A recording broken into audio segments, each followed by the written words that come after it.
Right, this is going to be another episode of the Best Damn League show. Obviously, we are utilising the new Snake and Banter format from Counter-Strike. So Peter is the co-host, and we have a guest each week now, and then the idea is we all bring a good, a bad, and an ugly point. If you want to be really rude, you can play a game where you decide which one of us would fit each of those three. That's a really offensive thing to say at the outset, but that's my style. I like to start out sort of way out of bounds and then gradually work my way into being reasonable, you know, the opposite to most people. So obviously, Peter, the first question for you is just this. Do you actually have a better microphone now? Have you fixed it? Fingers crossed. Fingers crossed. Okay. We'll see. We'll see.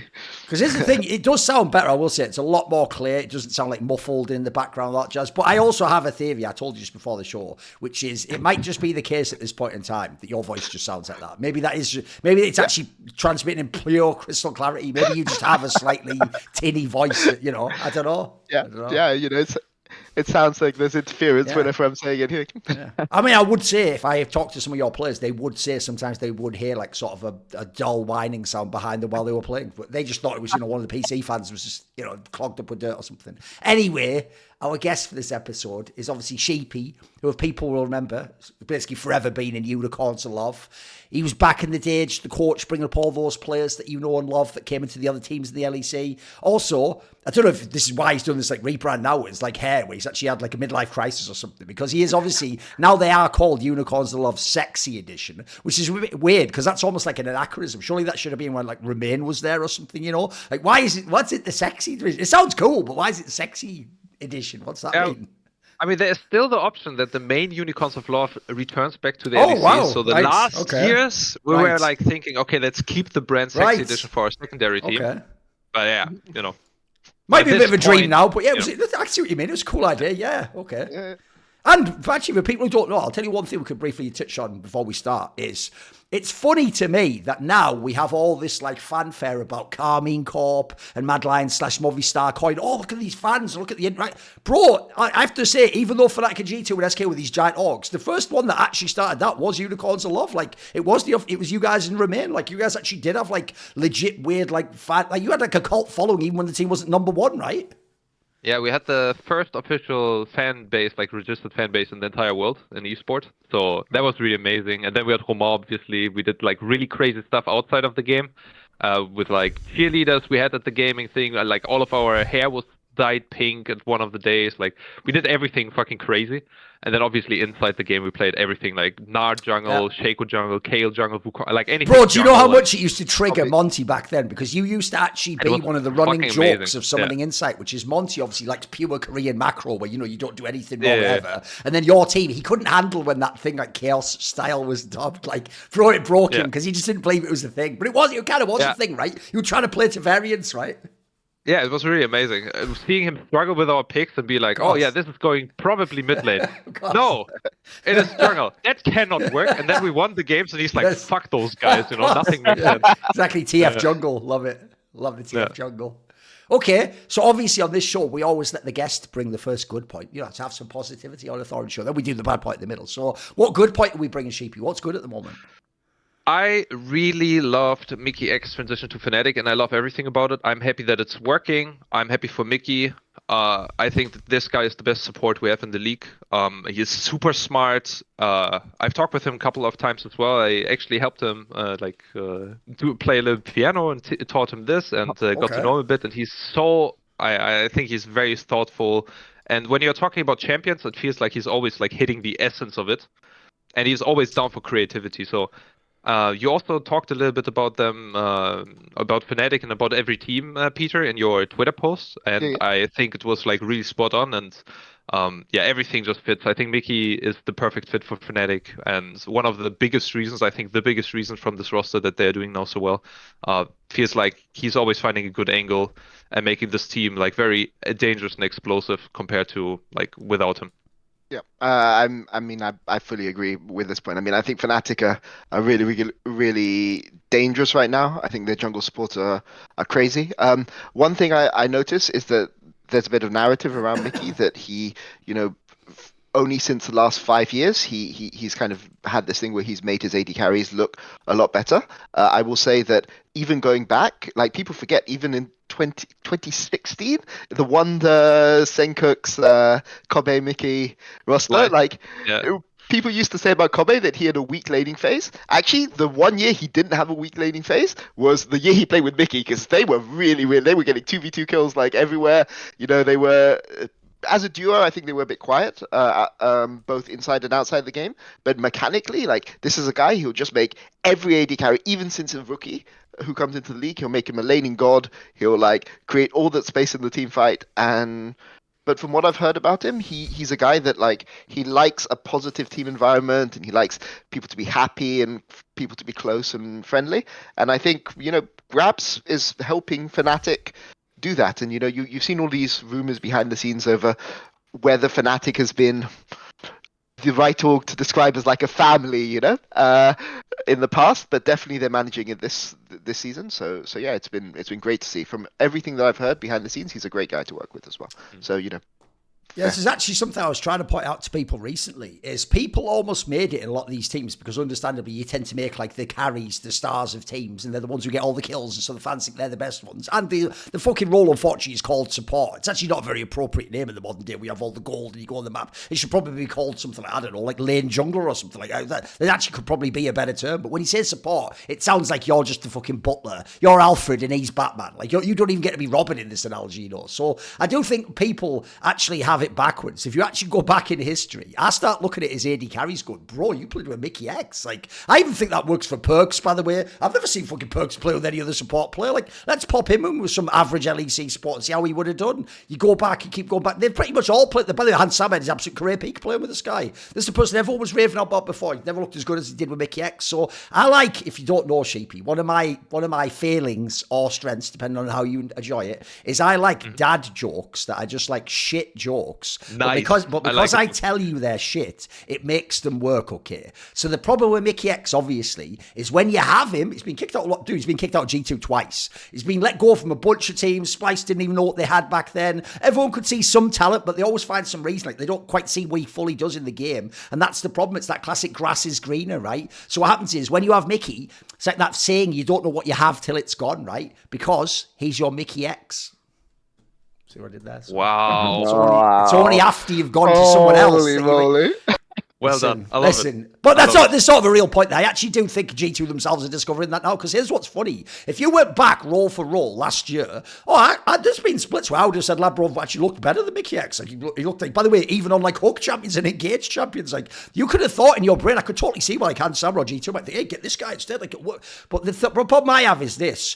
One thing I've always looked for as a Westerner is I don't do that thing where you just take the top team and just assume they can like do a miracle run at Worlds. You have to have something a little bit special. You actually have to have, in my opinion, the player that isn't just a good Western player. He's got like a little bit of genius that helps him catch up to the Asian player. Soaz in the top lane. If anyone knows, it was never about pure laning. He would do some like genius mid-game move that even his coach would be like, what? I didn't even see that coming. But then that would just win you a game, you know. Or obvious examples would be Hillasang back in the day in his prime, Diamond Prox. I think now, actually, this is one of the reasons I love him joining Fnatic. I think Razork has that ability, Inspired. These are people who aren't just the best. It's people who are as good, or they could be a jungler in our region and be as good. But if you put them against the Asian player, difference is I actually think they can make the Asian player think. They can actually make him have to worry about getting a move done on them, or it's not just as straightforward as I'm just going to beat this guy because I'm better than him. We won in scrims. So I think there's actually there's a little spark of genius in Mikyx for me, and that's why the really exciting thing. I was just looking at it initially because I'm an Upset fan of like, oh, he's going to play with Upset, awesome.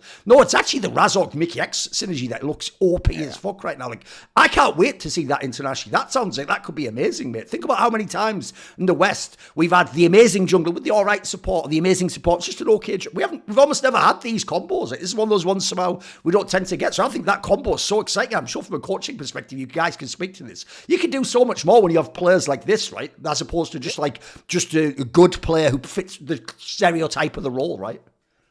But fully agree. You give Razork priority lanes. He's going to cause a lot of damage.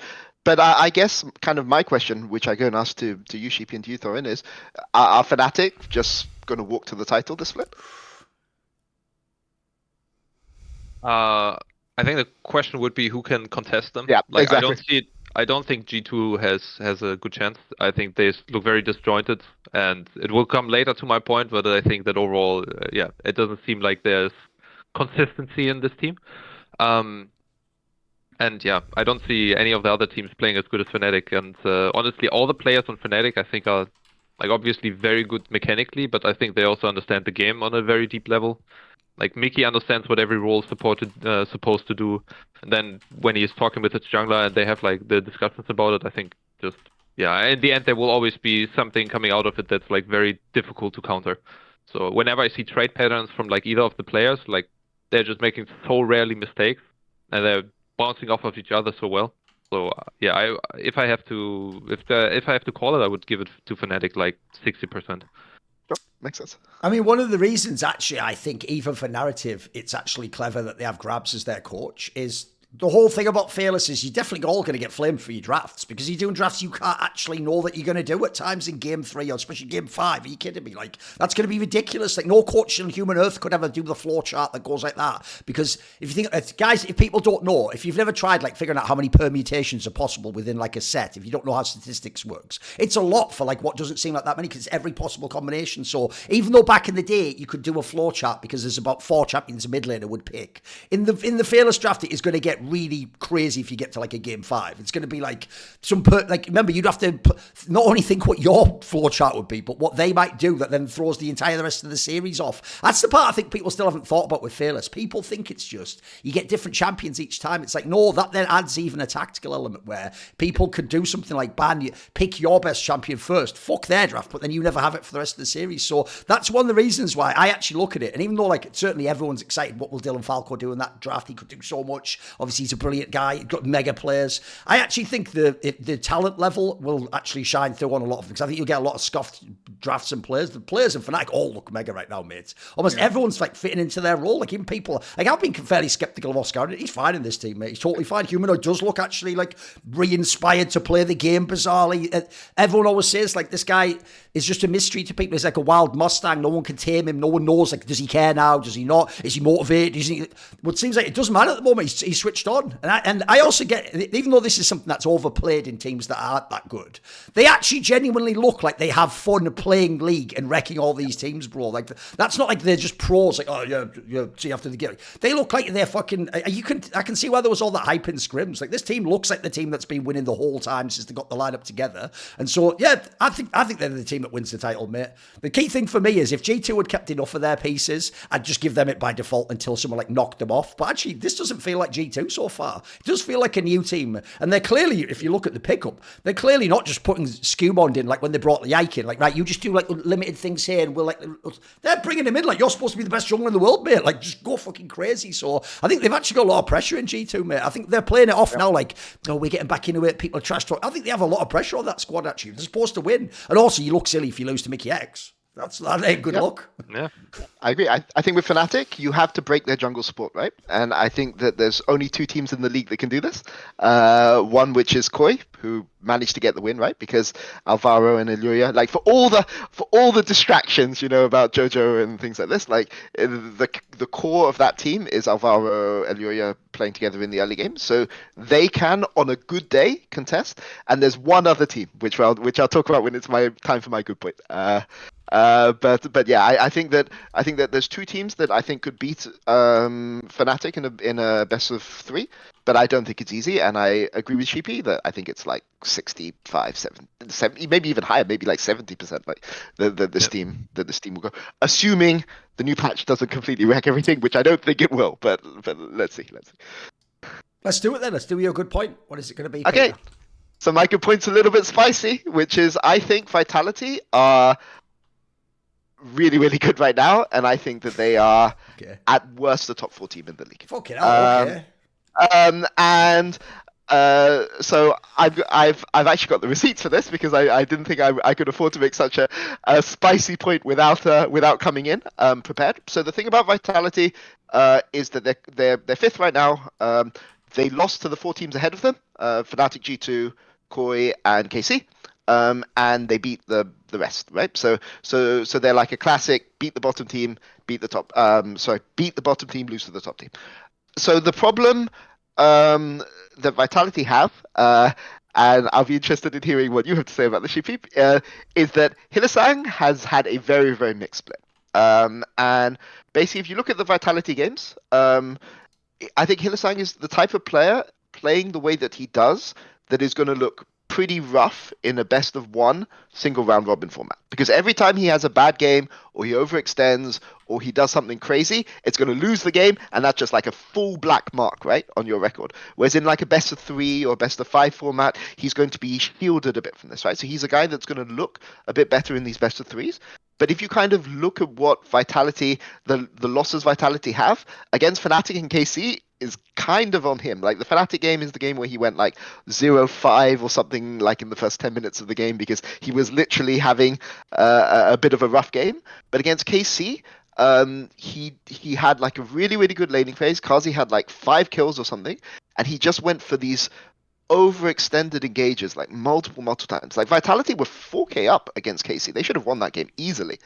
They just like overextended, and then even on the soul fight, Sayek and Hilly are like nowhere. Like I'm not even sure what Sayek is doing. When he's basically farming the Krugs when the dragon spawns, and KC they're down in gold and they're just like, thank you for the soul. I mean, I guess we're gonna take Mountain Soul and we're just gonna win, right? So I think that like 2 of those losses kind of are a bit on Hilly. But I would say you look at the other kind of games, he also gives them tools that allow Vitality to punish the top teams. Like against G2, he's like mega smurfing in that game. I can't even remember how they lost against G2. Oh, the top side. The top side was on fire against G2, but bot lane was like doing super well. They were kind of destroying the game, but it's just their top side was getting punished a bit too hard. And against Koi, against Koi was in week 1. Against Koi was like he actually had a really good game against Koi. They were in a position to win against Koi, and then Jojo got he was on Yone, and he managed to get Yone ult on both the carries standing on mid lane for some reason. So for me, I think this is the team that can beat Fnatic. I don't think they're favored against Fnatic, right? But I think if they, I think Linkus is kind of showing a lot of good signs, and if him and Hilly can play together, like this is a team that has a lot of potential, and I think that they're better. Like right now, if you had to say KC and Vitality play a best of 5 tomorrow, I take Vitality. Okay. So yeah. Okay. Well, you heard him, fans. Get him, not me. Yeah. They are playing a best of 3. All right. They're playing a best of 3. So there we go. Yeah. I mean, from my point of view, I think so many LEC teams right now have a lot of talented people. Like I think there are like 5, 6, 7 players, maybe like this around where I would say like they are clearly not good enough. But the rest I think are like depending on what team they're in and how the synergy is, like they could go up or down. They could be on a top team or they could be in the middle of the pack team. But so they're like Isma players or like you like Flakked, for example, where you say like put them into another team, you will see that they're performing extremely well. And I feel that a lot about the league, but Fnatic just feels so much more together. Like Hillesang is looking for like from his point of view engages and trying to bait spells and then flash out and go in, and Linkus is doing it from his side. So what is happening a lot of times is that Linkus finds an angle that Hilly doesn't find, and Hilly finds an angle that Linkus doesn't find. And so then you have like situations where Hilly engages when like Maokai is on Void Grubs and is fighting 1 versus 2, and then Hilly is going way too deep and there's no follow-up DPS because Linkus thought like we're not going in here. I think both of them are very, very smart, but they see the game like not totally on the same like point of view. And I feel like for that, when you have Hilly on your team, you have to like kind of adapt to him and like try to see the game more from his point of view, and then you can find like amazing plays that can like win against like the best teams in the world. But if you have 2 people in this team and they are like opposite of each other, and you can't really find the common best play together, or it's not 100% clear, because what they are finding is like sometimes like 1 second, half a second difference. Then the team's just not looking good, and I think that's a problem where I think Linkus and Hilly can, like be on that page, but sometimes I feel like Charjek is like lacking behind as well in all of this. So yeah, I think from that point of view. But if Hilly and Linkus would find like the same page, I can see them being one of the strongest, like top 2, top 3 support jungle too. I feel like I've heard this fucking record before, boys. Someone pressed repeat on last year's Vitality. It was the same fucking story. It was supposed to be like, look at these players. If we can just get that jungle support, It's the same fucking support. So, and by the way, it's even the same one from fucking summer last year. But okay, look, Who's the coach if from we do Vitality, by the way? Mac. Okay. Well, that's a tall order for Mac, to be honest. Yeah, it to is. Put them on the same page. Yeah. So, Well, here's the thing. If it's one of those ones where, yes, if I grant the initial premise, if the jungle support duo, then suddenly the whole fucking world opens up, and it's like it's like the fucking Wizard of Oz. Suddenly the world's color, and we're all fucking singing songs. I'm off to see the wizard. The problem is, can we do that first part? That's not just like it's like step one. Get Hylissang on the same page with his jungle going in at the same time. That's not step one. That's like fucking.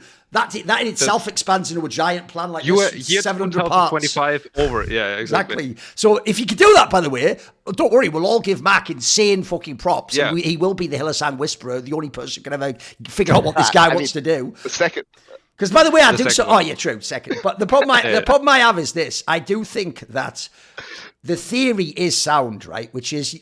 If I always say this, it's not as simple as like tell Hylissang, because people try to do this in games. Tell Hylissang not to be so crazy. Then there's no point having him. At that point, you should have just signed like a different support player and let someone else take whatever Hylissang is. Because actually, with a player like that, the last thing you ever want to do is kill like the eye they have for the engage or the willingness to want to do it. Yeah. And Hilly is so smart, but it's just so like out of the box. Like he's like.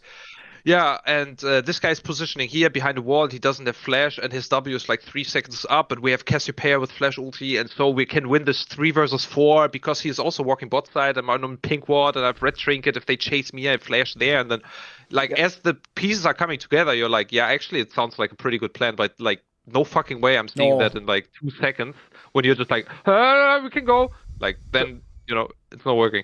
This is why, yeah, go on, Peter. For this, I'm going to glaze Knack. Because I think Knack could have been. This could have been. So Sayak is clearly like he's had good games, he's had bad games, but he's clearly struggling like to get on the same page as Hilly. Yeah. Like they're clearly like they're sometimes they're in the same spots in team fights when one needs to be one place, one needs to be the other.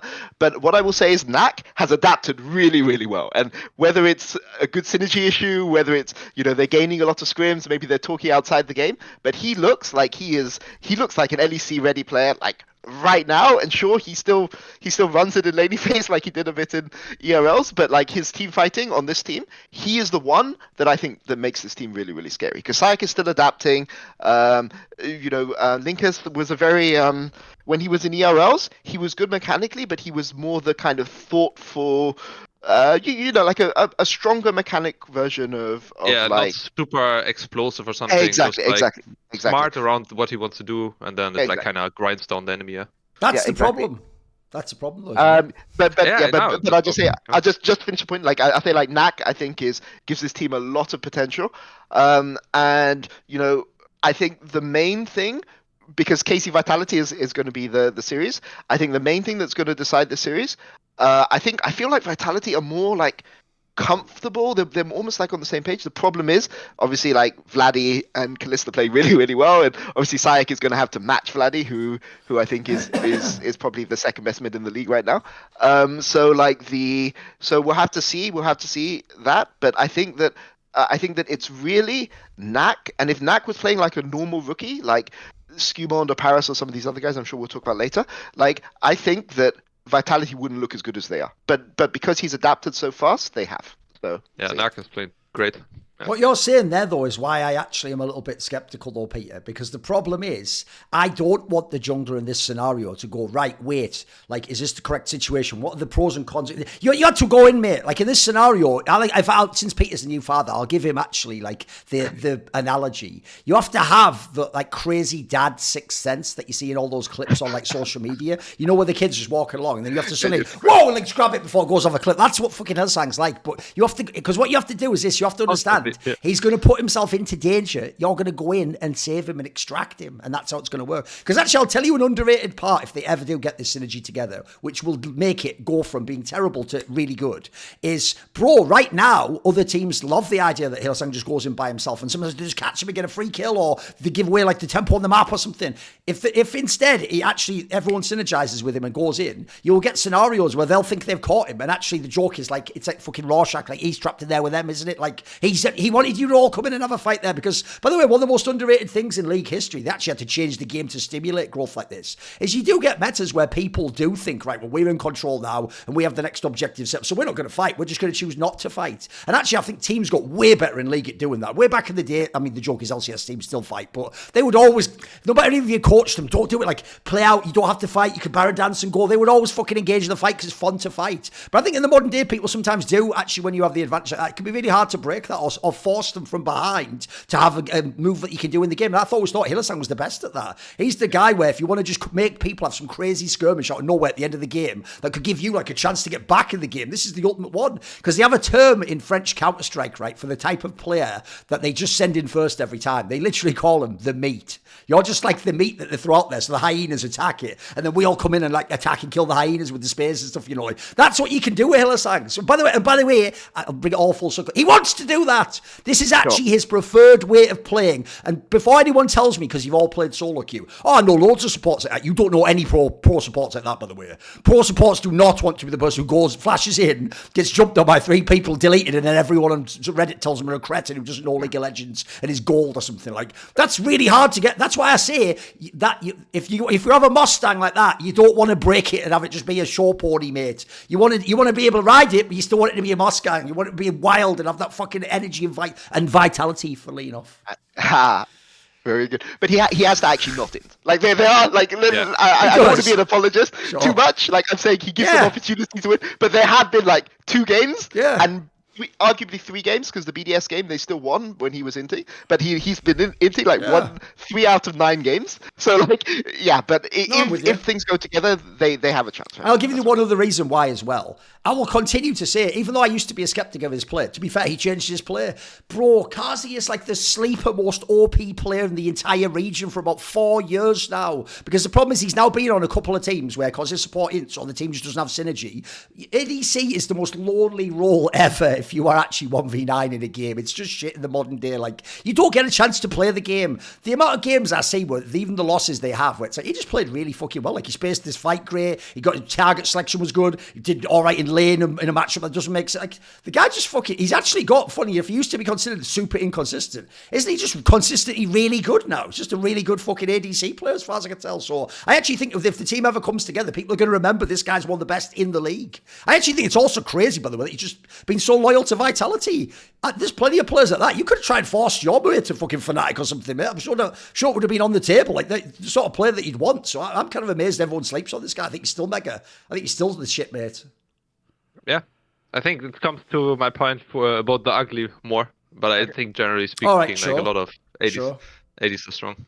Yes. So. Okay. So my good point, I'm going to take the bad, the battle coming in a minute. Yeah. I'm going to take you all the way back in the history of League of Legends here, which is one of the things when people complained about the LEC, the last couple of years actually, but obviously especially last year. But I think if you remember in 2023, people just forget because G2 was really awesome and actually looked really good. It was pretty bad back then too. Like the 2nd, 3rd and 4th teams then were pretty ropey. Like that used to be where each year they'd come along. My joke used to be, thank God MSI's only 2 teams. Like we'd look fucking stupid. It's bad enough we were sending Mad Lions. We'd look stupid as fuck if like BDS had gone where like Adam played 3 champions and stuff. You think at some of the worlds, it's embarrassing what the 3rd and 4th seed from EU does sometimes. Like it's for real on the carbs now. We have to actually be scared about like GAM winning best of 3s against our guys. Like we're supposed to be clearing these regions by ages. Obviously that's your world, I understand, Sheep. That's every fucking world's for you, mate. But here's the take. The reason why I think the LEC is way better in 2025 is we've actually finally rekindled the spirit of EU League of Legends, which is fucking mid lane. Look at the mid lane talent this season. It is actually fucking way better than past seasons. Think about it. You've got Cap still. You've got people like Jojo Pyun's come in as an import. You have the people who are rising talents anyway. Vladdy and Jackie's both continue to look better and better and better. You still have Humanoid who actually is having like a bounce back season. I don't know if this is a motivating factor, but I'll tell you what, he looks like he's actually battling now. Not just thinking like, I just automatically get to be the 2nd best mid laner no matter what I do. Ha ha ha, see you in the playoffs or whatever the fuck he did before. The Shazek guy actually, by the way, even from the first games, he actually looked like he had some potential. Let's see where they put him into the team.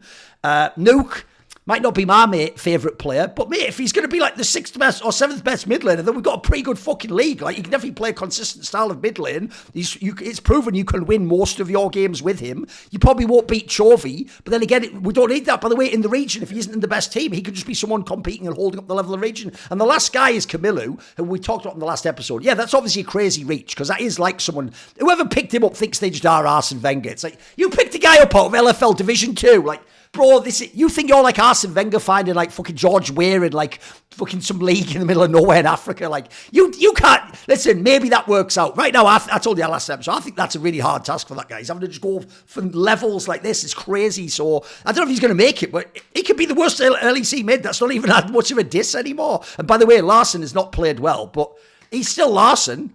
And by the way, spoiler, you can just build around him for future years. If you don't know, guys, he's got a contract that's fucking bonkers. So he's the only one who sort of made out in Rogue. Everyone else apparently gets fucked, but he didn't. He just got rich, you know. That's how it goes. I mean, at Jackie's too. Oh, Jackie's, yeah, of course.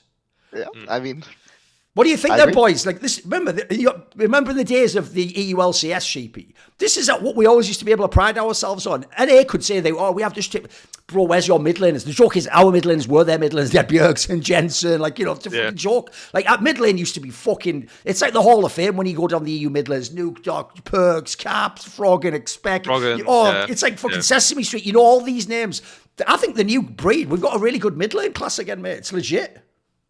Yeah, I think right now mid laners are good. I think that the mid laners back of the day, and the difference was obviously way bigger, like between European mid laners and NA. Like, it was insane. Like, back in the day, Europe was really, really cracked. Like, all and the talents have held. I mean, Hilly is like 2,000 years old or something like this. Back in the day, was cracked. He's still cracked. So I mean, his level didn't like dramatically like get better over the time. He just like kind of normal developed, but he was just already so good back in the day, and it just held through the entire time. You have many talents like this. I mean, Caps has been around forever, winning everything. He's just on top of the game the entire time. And you have those generational talents. And I think right now we're having at least interesting newcomers as well. Because I'm more of the old guard kind of person. I'm like, who the fuck is this guy? I don't know his name, so therefore he mustn't be that good. But nowadays, especially, I think, I mean, it's been talked about like 1 million times, but that somebody can even exist, like Kalist, for example, that I would say can be on the level of like Caps. Like, he's so good. Yeah. He's so good. Yeah. He's so unbelievably good. His positioning is so great. Like, he sees cooldowns that are still up and positions according to them, and he sees how the enemy is positioning, and like, he's doing so little mistakes and that with such a young age. And that was like one of the few players. But yeah, overall, I think mid lane positioning back in the day compared to all the other regions was by far like really, really great. And nowadays, I think it's gotten like, I'm more excited about this patch of mid laners than about like last year or the year before that. By the way, I didn't even mention as well, fucking Niski isn't even in the league. Like, actually, we have even more talent in EU. It's crazy, yeah. Go on, Peter, what do you think? Yeah, no, I fully agree. There's also another guy to keep an eye out called Giyu, who I think he was in the Arabian League last year, but I'm not sure where he is now.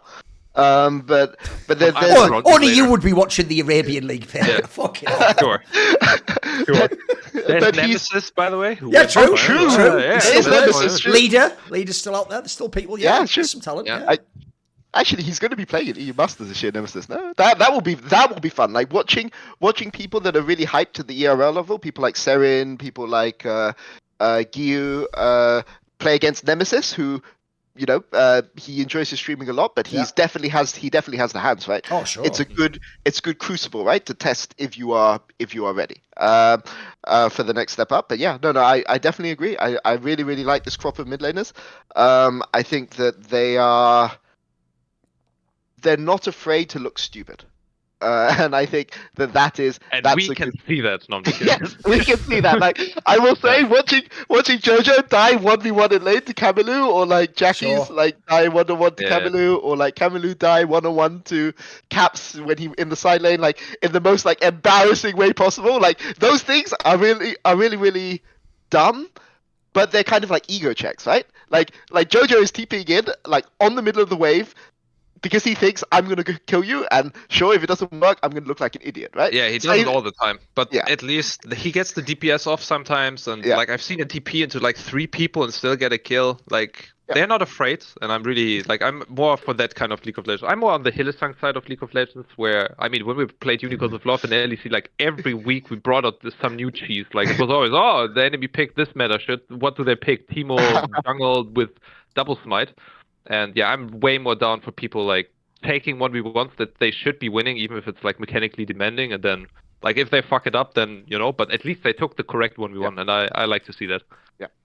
Fully agree. And it like to be clear, like it's also the fact that Kamilu is willing to take that type of fight as well, right? Like for Jojo, it's just how he plays. I don't think he thinks about doing these things. I think he just sometimes he acts without thinking. But like for somebody like Kamilu, somebody for Jackie's, like they are going for these things. And yeah, I mean, obviously, there's plenty of times it works, but there's plenty of times you look really dumb.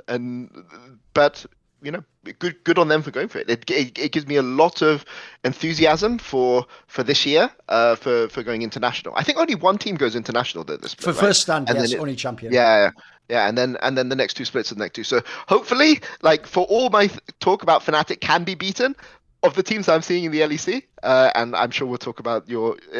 I'm guessing what your negative point is going to be, Sheepy, so I won't go over. No, this I have a different one. Okay. It's for you, but it's actually for you. So yeah. Okay then, but definitely, like I would love to see this Fnatic be the one team and like play against these top teams from other regions for sure.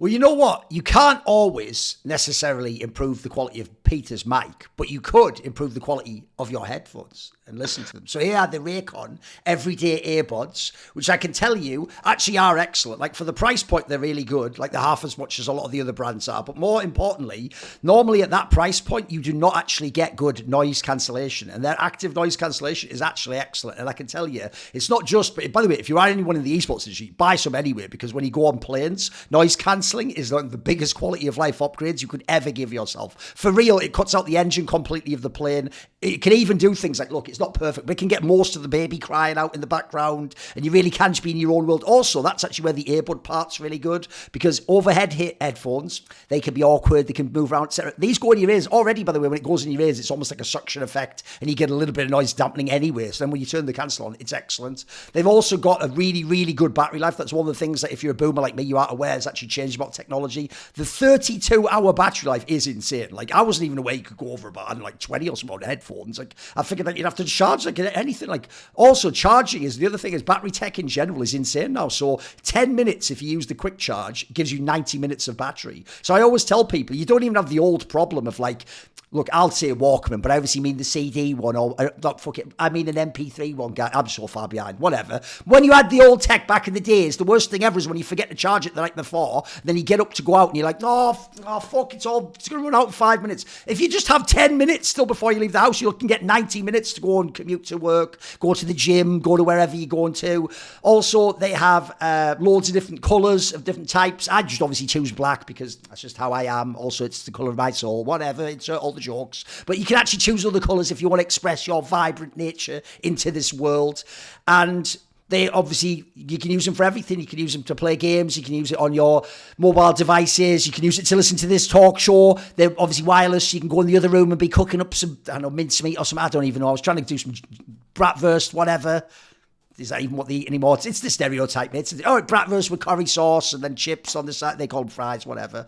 So just what they call them there. So obviously, Raycon's everyday earbuds are something we want to promote. So I'm just going to say, if you want to upgrade your audio quality, go to buyraycon.com. It's on the screen, /League Show, all one word, to get up to 20% off site-wide. So it's not just the ones I showed you, the most popular ones. Everything on the store, you get up to 20% off. And yeah, so that's 20% off everything on Raycon's site, including all headphones as well. So go to buyraycon.com /League Show. buyraycon.com /League Show. Thank you to Raycon for supporting the show and anyone who purchases them and saves up to 20%. Right, let us continue with the yap. So now we go to the bad point, the dark part of the show. But it's all right, it's not that bad. It's just like the Never Ending Story, by the way. Shout out, that's actually a German book if you don't know. Shout out to the Germans, that is a based as fuck book. The speech at the end is fucking... The older you get, when you put it on for the kids, you go, holy shit, this is based as shit. Yeah. Whatever. Anyway, just aside there, it's all good. And then obviously they had to go through all the darkness in there, but it ended up all right in the end. I don't want to give any kids any spoilers, all the young people watching the show. If they get the Orin back at the end and they solve the world and all that, don't watch the sequels, the fucking garbage. It ends with the first one. At the end of the first one, where he flies in and fucks those kids up in that dumpster, that's how the movie ends, and that's all that ever existed in that story. I'll never hear another word against it. So anyway, what is your bad point, Sheepy? What bad point are you bringing to the show? By the way, Peter, as he said, I actually like this. We're only like 2 episodes in the guests, and they're already teeing up shit to just fucking bang on you, mate. I love it. So, well, what about Peter Dun? Do you not agree with? Come on. Let's go ahead. Okay, I was reading through all of your Twitter stuff, and you were pretty spot on. Like, if you're going through the list, I think the ranking that you made is like almost like there's no huge difference. So I think you are pretty spot on. And overall, I think also the way you're thinking about the game and about the people is like you're very people oriented. It's like this guy's an aggressive person, this guy's creative, and this is a rookie, so we can't mix that, but we can put that, and like it's a little bit different than what I'm used to. So it's very interesting to have that kind of, especially team building like perspective, because I've been building teams a lot, and very, very cool. But there was one thing that I read where I was like a little bit surprised, because you said that Flakked is a top 5 AD carry from the EU, and I'm not seeing it. Okay. And it's not because I think that Flakked is bad. Like Flakked has I think he has like 70% kill participation or something like this in his team, which is. That makes no sense. Like, your AD carry should not be part of 70%. Like, your team must not be that good, which in that case, I think, is fair to say. But if I went through the list of all the AD carries, because, like, every team, I'm just, like, looking at the AD carry, like, oh, yeah, this guy's insane. Yeah, oh, this AD carry is also one of the best players of the team, and this one. So I do think right now it goes back to the times where, like, mid lane was, like, our star position, and then AD carry was always, like, second best, where I was always thinking this, and now I think it's... similar. Like I do think the AD carries we have right now are like absolutely insane. So I would really like you. Put it this way, Sheepy. I feel like you have to give your take though, because when you said that thing, I'm looking at the AD carries now. I think your take's spicier. By your logic, if I'm looking at the names, you probably have Flakked as the worst, right? Am I being hit? There's a lot of big names. Patrick. There's a lot of big names. Maybe Patrick. Patrick, and there's the other guy, Rahel. I think. Rahel from SK. Right? Okay. Yeah. And then I think it's Flakked. So you have him. You have him 8th. Okay. Yeah, but again, because that's not a diss. It's amazing class of people have to remember. There's loads. There's loads. Yes, but look at the other names. By the way, he's competing with. Like it's super giga stack. I mean, from the top of my head, it's like Ice, Noah, which are like the Korean super player. They're so smart about positioning as well. You have Hansama, obviously, Karzi. You have Calist, Vive la France, right? Yep. Upset. Calist, the best. Upset, like Super. Isn't Super just a better Flakked? Super is exactly. That's what I think. Super is also really good. I think it's but it's not. This is. By the way, understand. The diss is to Peter's opinion, not the ADCs of the league. The ADCs of the league are really good. Yeah. Guys, I think all of you, I think even Flakked is like really amazing, and he could be. But I saying he is top 5 clearly, like I just don't see it. Like seeing he is maybe contesting for 5th place, like that I would be, that would be more like sound. But yeah, I don't see, like maybe he can be contesting with Super, right? I see that, but the rest I think it's like if I can decide have Flakked or like Noah Ice, something like this on my team, I would probably go with them. Like, no. So I think that's a good point. So when I'm looking at AD carries, I think that there's 2 things I look at, right? Number 1, I look at team fight positioning, like team fight mechanics. Number 2, I look at how they play with their support. So I never look at AD carries for laning phase in isolation. And I think that Flakked, the reason why I have Flakked higher than many people do is I think he makes every support he play with look incredible. And I think he's very, very smart in the 2v2. And actually, we'll talk about. So I'll do a bit of a spoiler. I'm going to talk about Stend a bit later for my ugly point. But like the way that he plays with Stend, and the way that he kind of micromanages his support to get what he needs, is really, really good. And I think he enables his supports. Like, he's capable of playing both lane dominant. So I think that it's worth saying that, for instance, Heretics, they have 2v2 kills, like with no jungle intervention against Fnatic. They have 2v2 kills against G2 this split. They had 2v2 against one other team, I can't remember which other team it was, but they had 3 2v2 kills. The way that he so now he's playing with obviously Stend. So for people that don't know, Stend is like a more kind of a lane dominant support rather than like a hard roamer. So he's capable of playing with somebody like this. He's capable of playing with Targamas, when Targamas and him were in G2, Targamas was just roaming everywhere on the map. So I value that flexibility really, really highly. And I think that his team fighting, he is I think that a lot of the time, I see what he's trying to do in a team fight, right? So maybe I can go over the rankings afterwards, but for instance, I think his laning phase is very, very underrated, right? Because people don't look enough at him in terms of a 2v2 laner because he hasn't had a 2v2 laning support, and Flakked is the type of guy who would just say, okay, you want to roam? Then I will be the guy who holds it down and I'll happily take my 1v2, right? He's like the Oda one of AD carries. But his team fighting, I think his team fighting is actually better than a lot of like the top 80 carries, right? Like you look at somebody like Hans, you look at Noah, I think these guys are really, really good lane dominant players, really good reflexes. But in team fights, often unless they're on their like certain champions, like Hans on Draven, Noah on like Varus or something, right? Like they're not going to go and control the team fights, and in the same way that Flakked will do. And I will say that Flakked, especially in the Koi game, he's never afraid to flash in.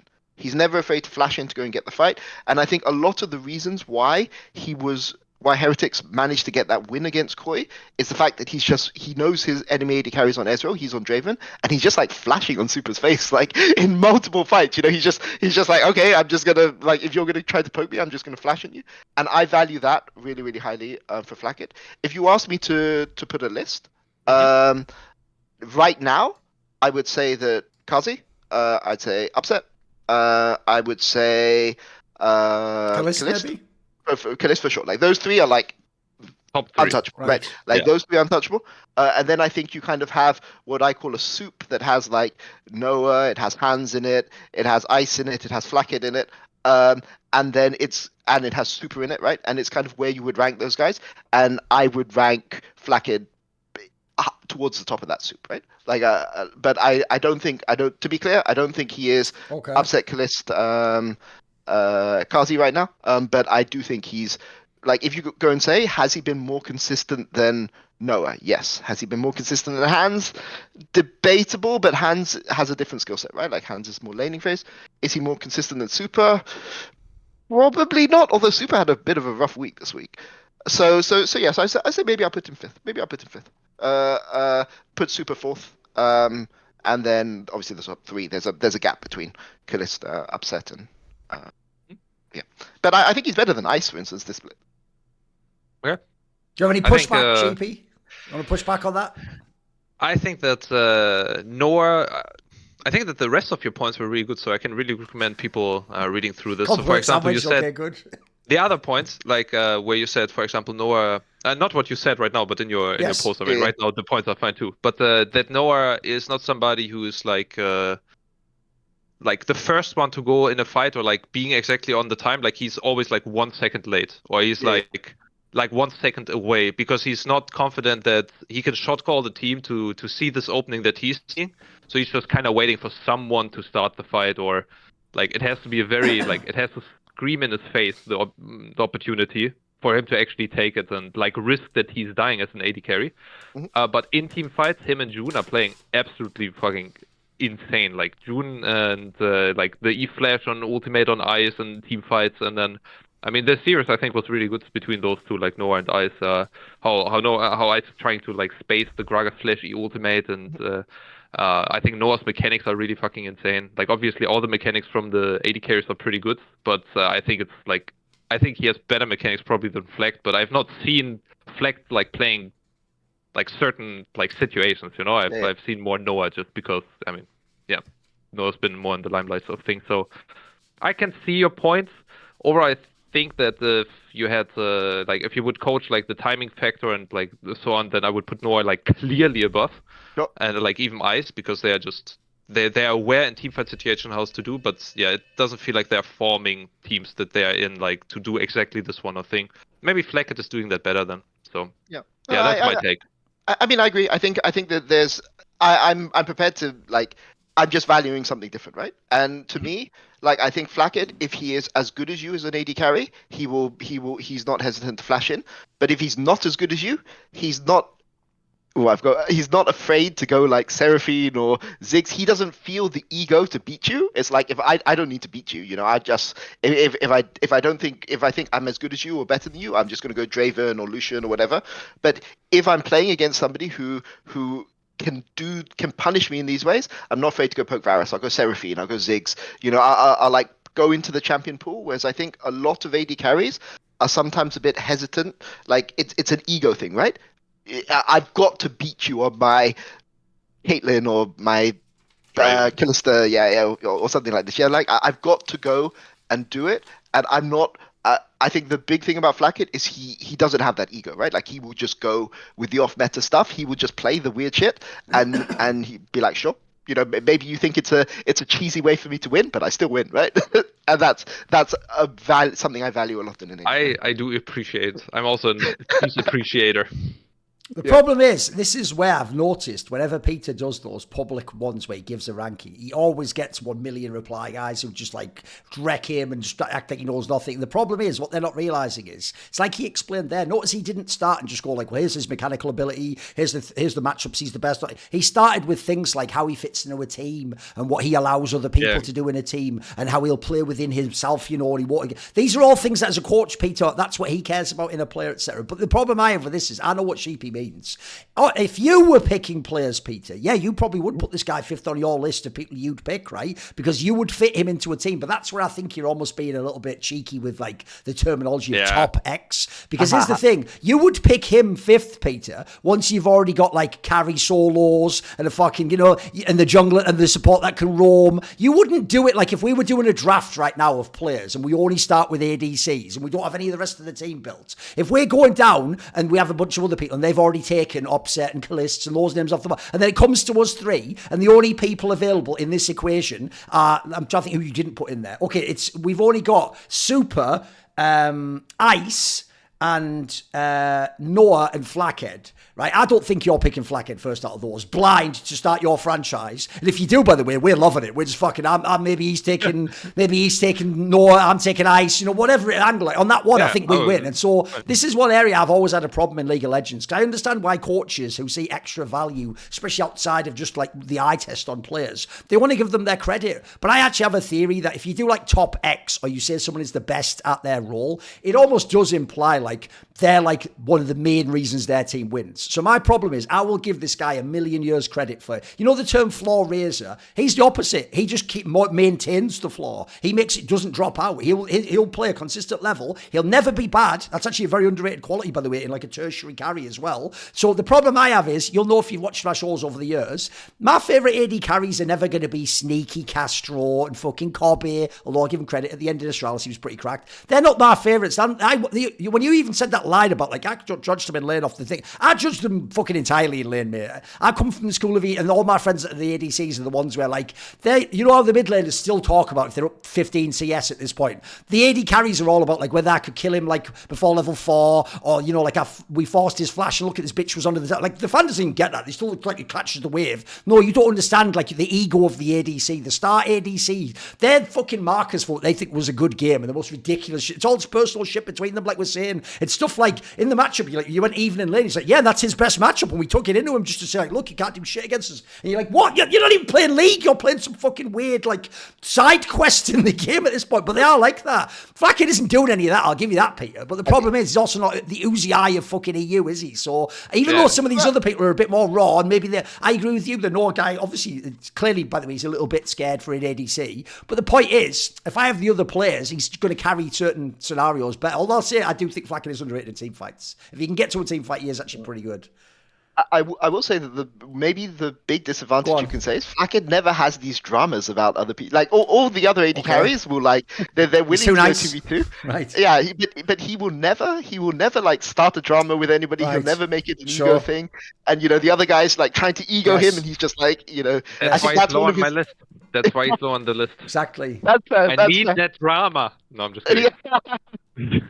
mean, that is a disadvantage, though, right? Like sometimes having a bit of an ego can force you to like Jojo, perfect example of this, right? Like the type of guy, he will shit talk with the because it riles him up, you know, it makes him play better. Sets right? the stakes higher. Yeah, exactly. And I will say that Flakked is generally somebody who doesn't set the stakes high. So I can see that point. But if you go and say it's a draft, you know, like I think having players who are really good generalists is really, really valuable. Okay. Right? You don't want to have like 3 pieces that fight against each other. You would rather have like 2 center pieces and like 3 people that like can behind a harmonic. But this way, if I had Prime, Caps, and Wonder, I'd want Flakked all day long, mate. He'd be fucking great. Yeah, Problem is, you know, don't do anything wrong. If I have do this shit. If I have Odo, Amne, and Larson, get Flakked the fuck away from us, bro. We'll never win a game. And by the way, I will always say that same for everyone. Everyone who's more on the supportive side, you just don't get to be the best. You know what I mean? Like if you're a jungler, I'm sorry, the best junglers of all time are LEC players, not Sejuani and Maokai players. That's just reality. We all know it. And lastly, I'll just say what will sound really rude, but I mean it as a partial compliment, but it'll sound so rude. But maybe he doesn't have the ego. Here's the problem with Flakked in one sentence, Peter. He was born to play Sivir. If you understand what that means, then you understand. Holy moly. Because here's the thing, the reason why fans are going to think that's a diss, but it isn't, Peter, is, listen, if you have an ADC that knows how to properly play a Sivir and play that style, it's fucking brilliant. He would be awesome on that in his heyday. If we'd take him back in a time machine, mate, in 2016, he'd be fucking balling. What are you talking about? He'd be able to 1v2 wave clear all day, rush join in with the fight, he'd be fucking sick. He'd even be doing damage. This would be that bullshit with a fucking ricochet off your heart, you know. You can realize how the meta changed, you know. Back in the day, it was like, you can play good rapid-fire Caitlyn one-shot people, and you're like, oh, wow. True. And nowadays, you have to, like, Kalista and run into the enemy and, like...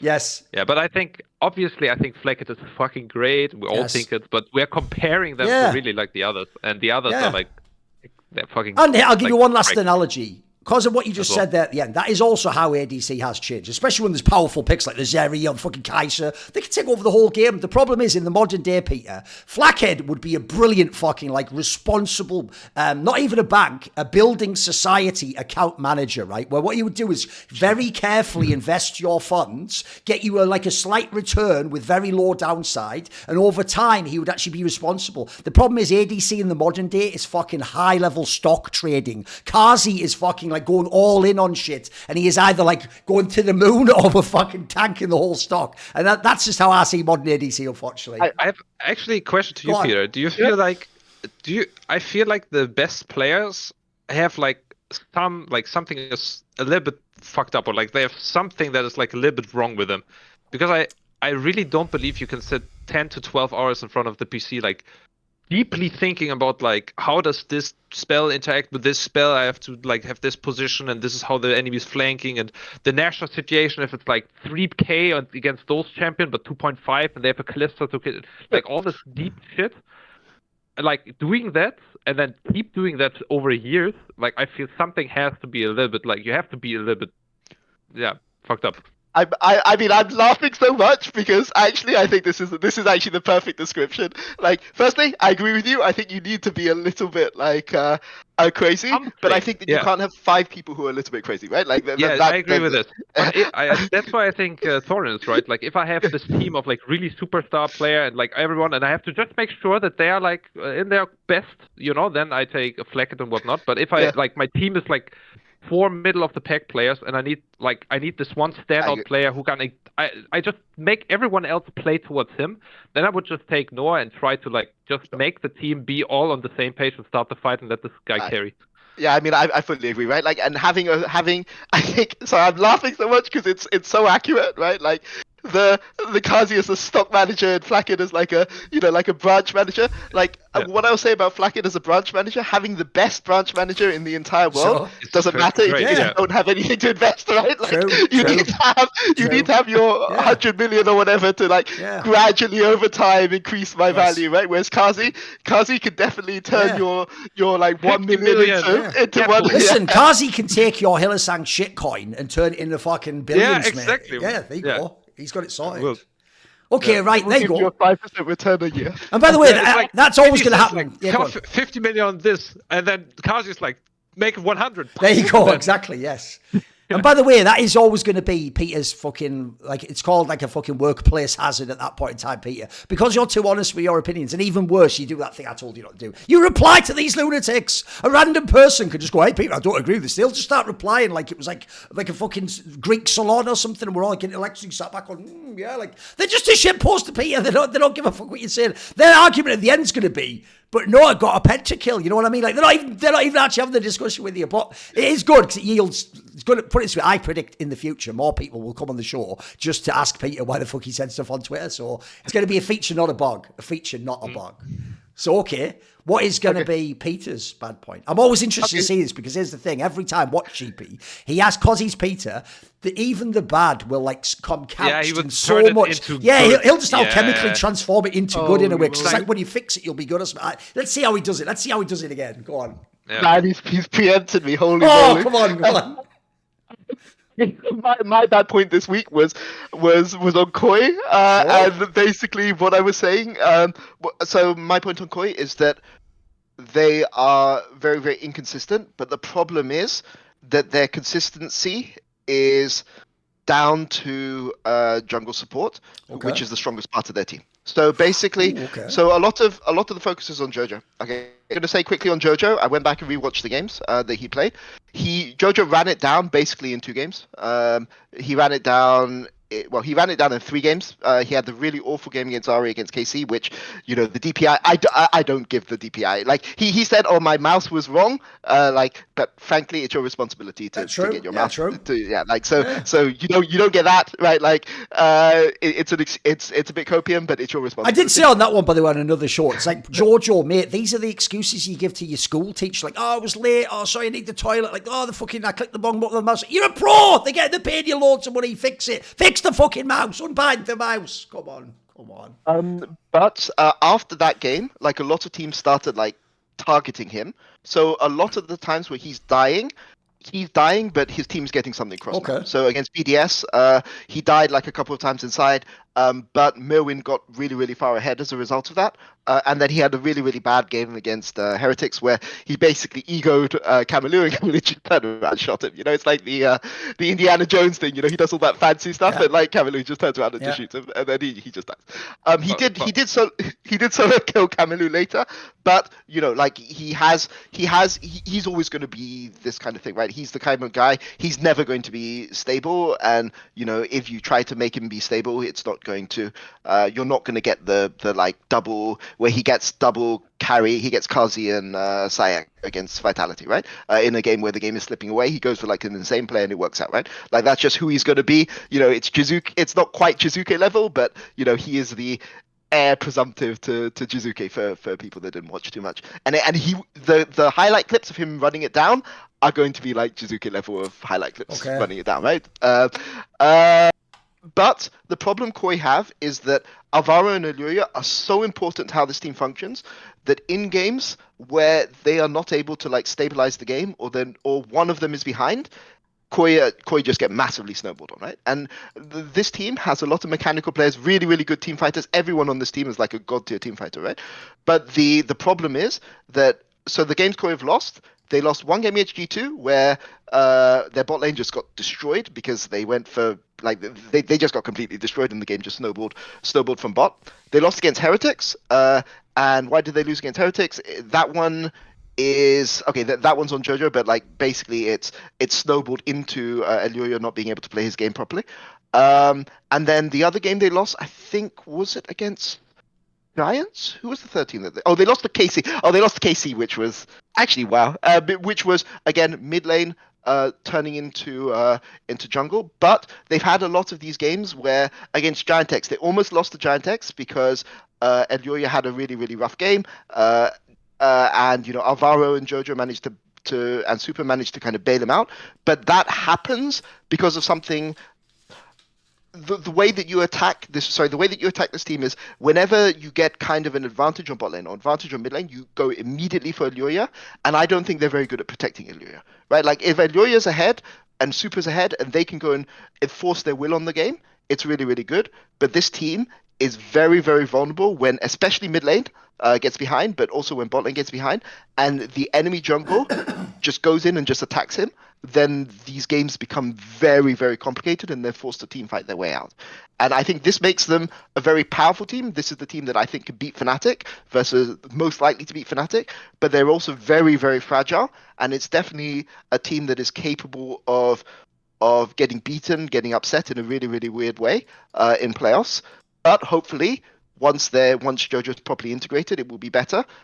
But they need to find a way to protect Illyria, and they need to, if JoJo's going to play as high variance as he is, they need to like play better around mid, or JoJo needs to demand more resources. Final point on this: the reason that JoJo was really, really bad against C9, whereas he looked really good on EG, is for whatever reason on EG he just called for resources and people give him resources, right? Or Inspired in his rookie year, like Inspired just gave him the resources without being asked, right?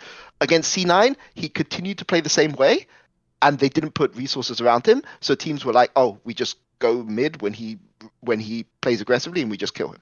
And that's what KC did. It's what Giants did. Like, it's the way that you can kind of attack this team, and we need to see how they can fix it going into playoffs. What do you think, Sheepy? So the bad point, just to summarize, is KOI. Inconsistency of KOI, yes. Yeah, and they're fragile. And that they're fragile, and it's inherently in the players, and it's very difficult to fix that. Because JoJo wants to play very aggressively, everyone wants to kind of do their shit. And if something falls apart, it's on Loyola and Navarro to fix that, but it can be very hard if bot lane falls behind. Exactly. Yeah, okay. I can see that. Do you think that a coach can fix that? Like, let's say you would coach them. Do you think like, I see all those weaknesses. Would you have like a game plan to fix it? Would you be like, hey, honestly, now that I know about it, like we could just fix it, like, hey, and then suddenly our team is the best. I think that is something that's very, very hard to do, but it is fixable. I think the thing is that when you have players like JoJo who want to go and play really, really aggressively on the edge all the time, sometimes you need to rein them in a little bit. It's like, it's pick your moment to take a risk. It's not like don't take a gamble. It's like if you don't gamble now, you are good enough as a player that you will get opportunities to gamble later. Oh. Right? So you'd introduce them to gambling. Yeah, exactly. It's all right, like, Peter, write this down. No, but it's like sometimes with really, really aggressive players, they think, I've got to go for every single opportunity I see, I have to go for. And if you're like not that good, but you want to play aggressive, you have to go for every chance. But if you are a good mechanical player who can create opportunities, sometimes you don't need to go for you don't need to take a 60-40 play if you can generate a 70-30 play later, if you're good enough, right? And I think that's kind of what they need to do. And I think, it's natural that the other four players, like, so obviously, let's speak clear, right? JoJo is the worst player in KOI right now, but I don't think, like, I saw like a clip about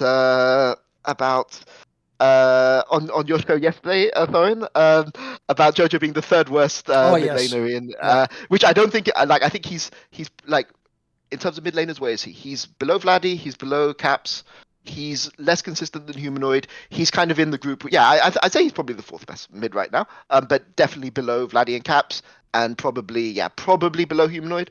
But the problem, but the other four guys all have really good synergy because they all play together, so they need to incorporate him. But I think it's also on Melzet and Hansen to basically go and say, pick your moments. It's like, if they go and tell him never take risk, then you're like, why did you even sign this guy, right? But they need to go and tell him, be more intelligent about the risks you take, because we are a good team and KOI are a good team, right? They do not need to take 50-50 outplay risks. You don't need, like, if you're KOI and you're against Heretics, you do not need to flip the entire game at 3.5 minutes, right? Like your mid game is better than Heretics mid game, right? So just like play safe now and don't try to solo kill the guy because of some ego at 3.5 minutes, right? But if you're against G2, fine, do that. Like he actually blew Caps's flash 1-on-1, going for a play that was as risky as the play he went for against he took against Kamalu. It's just that this time it worked out. He hit all of his skill shots and Caps had to flash, right? So you're against G2, fine, take the risk. you're against heretics. Maybe you shouldn't take that risk. You know, like just trust that you will be better in the mid game, and that's what I would say the solution is to Koi. But right now they don't look like they're willing to do that. And they need to if they want to be like a top team versus like a good team in the league. Right. Okay. I like the way, if you notice, Peter always does like a systems approach to how he breaks down a team. He never just takes a player and goes, this player 1-for-1 against the other players in his role is better or worse. Like, in fact, as he pointed out at the end there, that's basically what he's against. That was basically a Zabatine take on Hot Take Point Made, which is a hot take show, I will remind you. The point is to generate hot takes, but so it did its job. So I will say, by the way, that wasn't a take I necessarily agreed with. But my angle on this one goes like this. I know what you mean by like the fragility of Koi, because the issue is, I even thought this last year, the reason why I actually think they are a well-coached team. One of the ways I infer who is a well-coached team is essentially I try to think like, what is the structure and do they play to the structure and is that how they win? If you just win off strength of players, then you're picking for different people at different times, you're just letting whoever gets ahead win the game. There's teams that do that just kind of play smash mouth League of Legends. If you look last year, they quite clearly weren't very good if they couldn't unlock bot lane and then allow like Super to not only have like carry strength in the team fight at the end, but they had to let Alvaro be out on the map. If they couldn't do that, and they couldn't after like the first split actually, they looked terrible. When that bot lane was behind and then the mid lane already wasn't some super carry threat, and then it's just Elyoya and Merwin at that point. You didn't have much of a team. At that point, that's when everyone was laughing at them. They had the 30% win rate or whatever the fuck it was.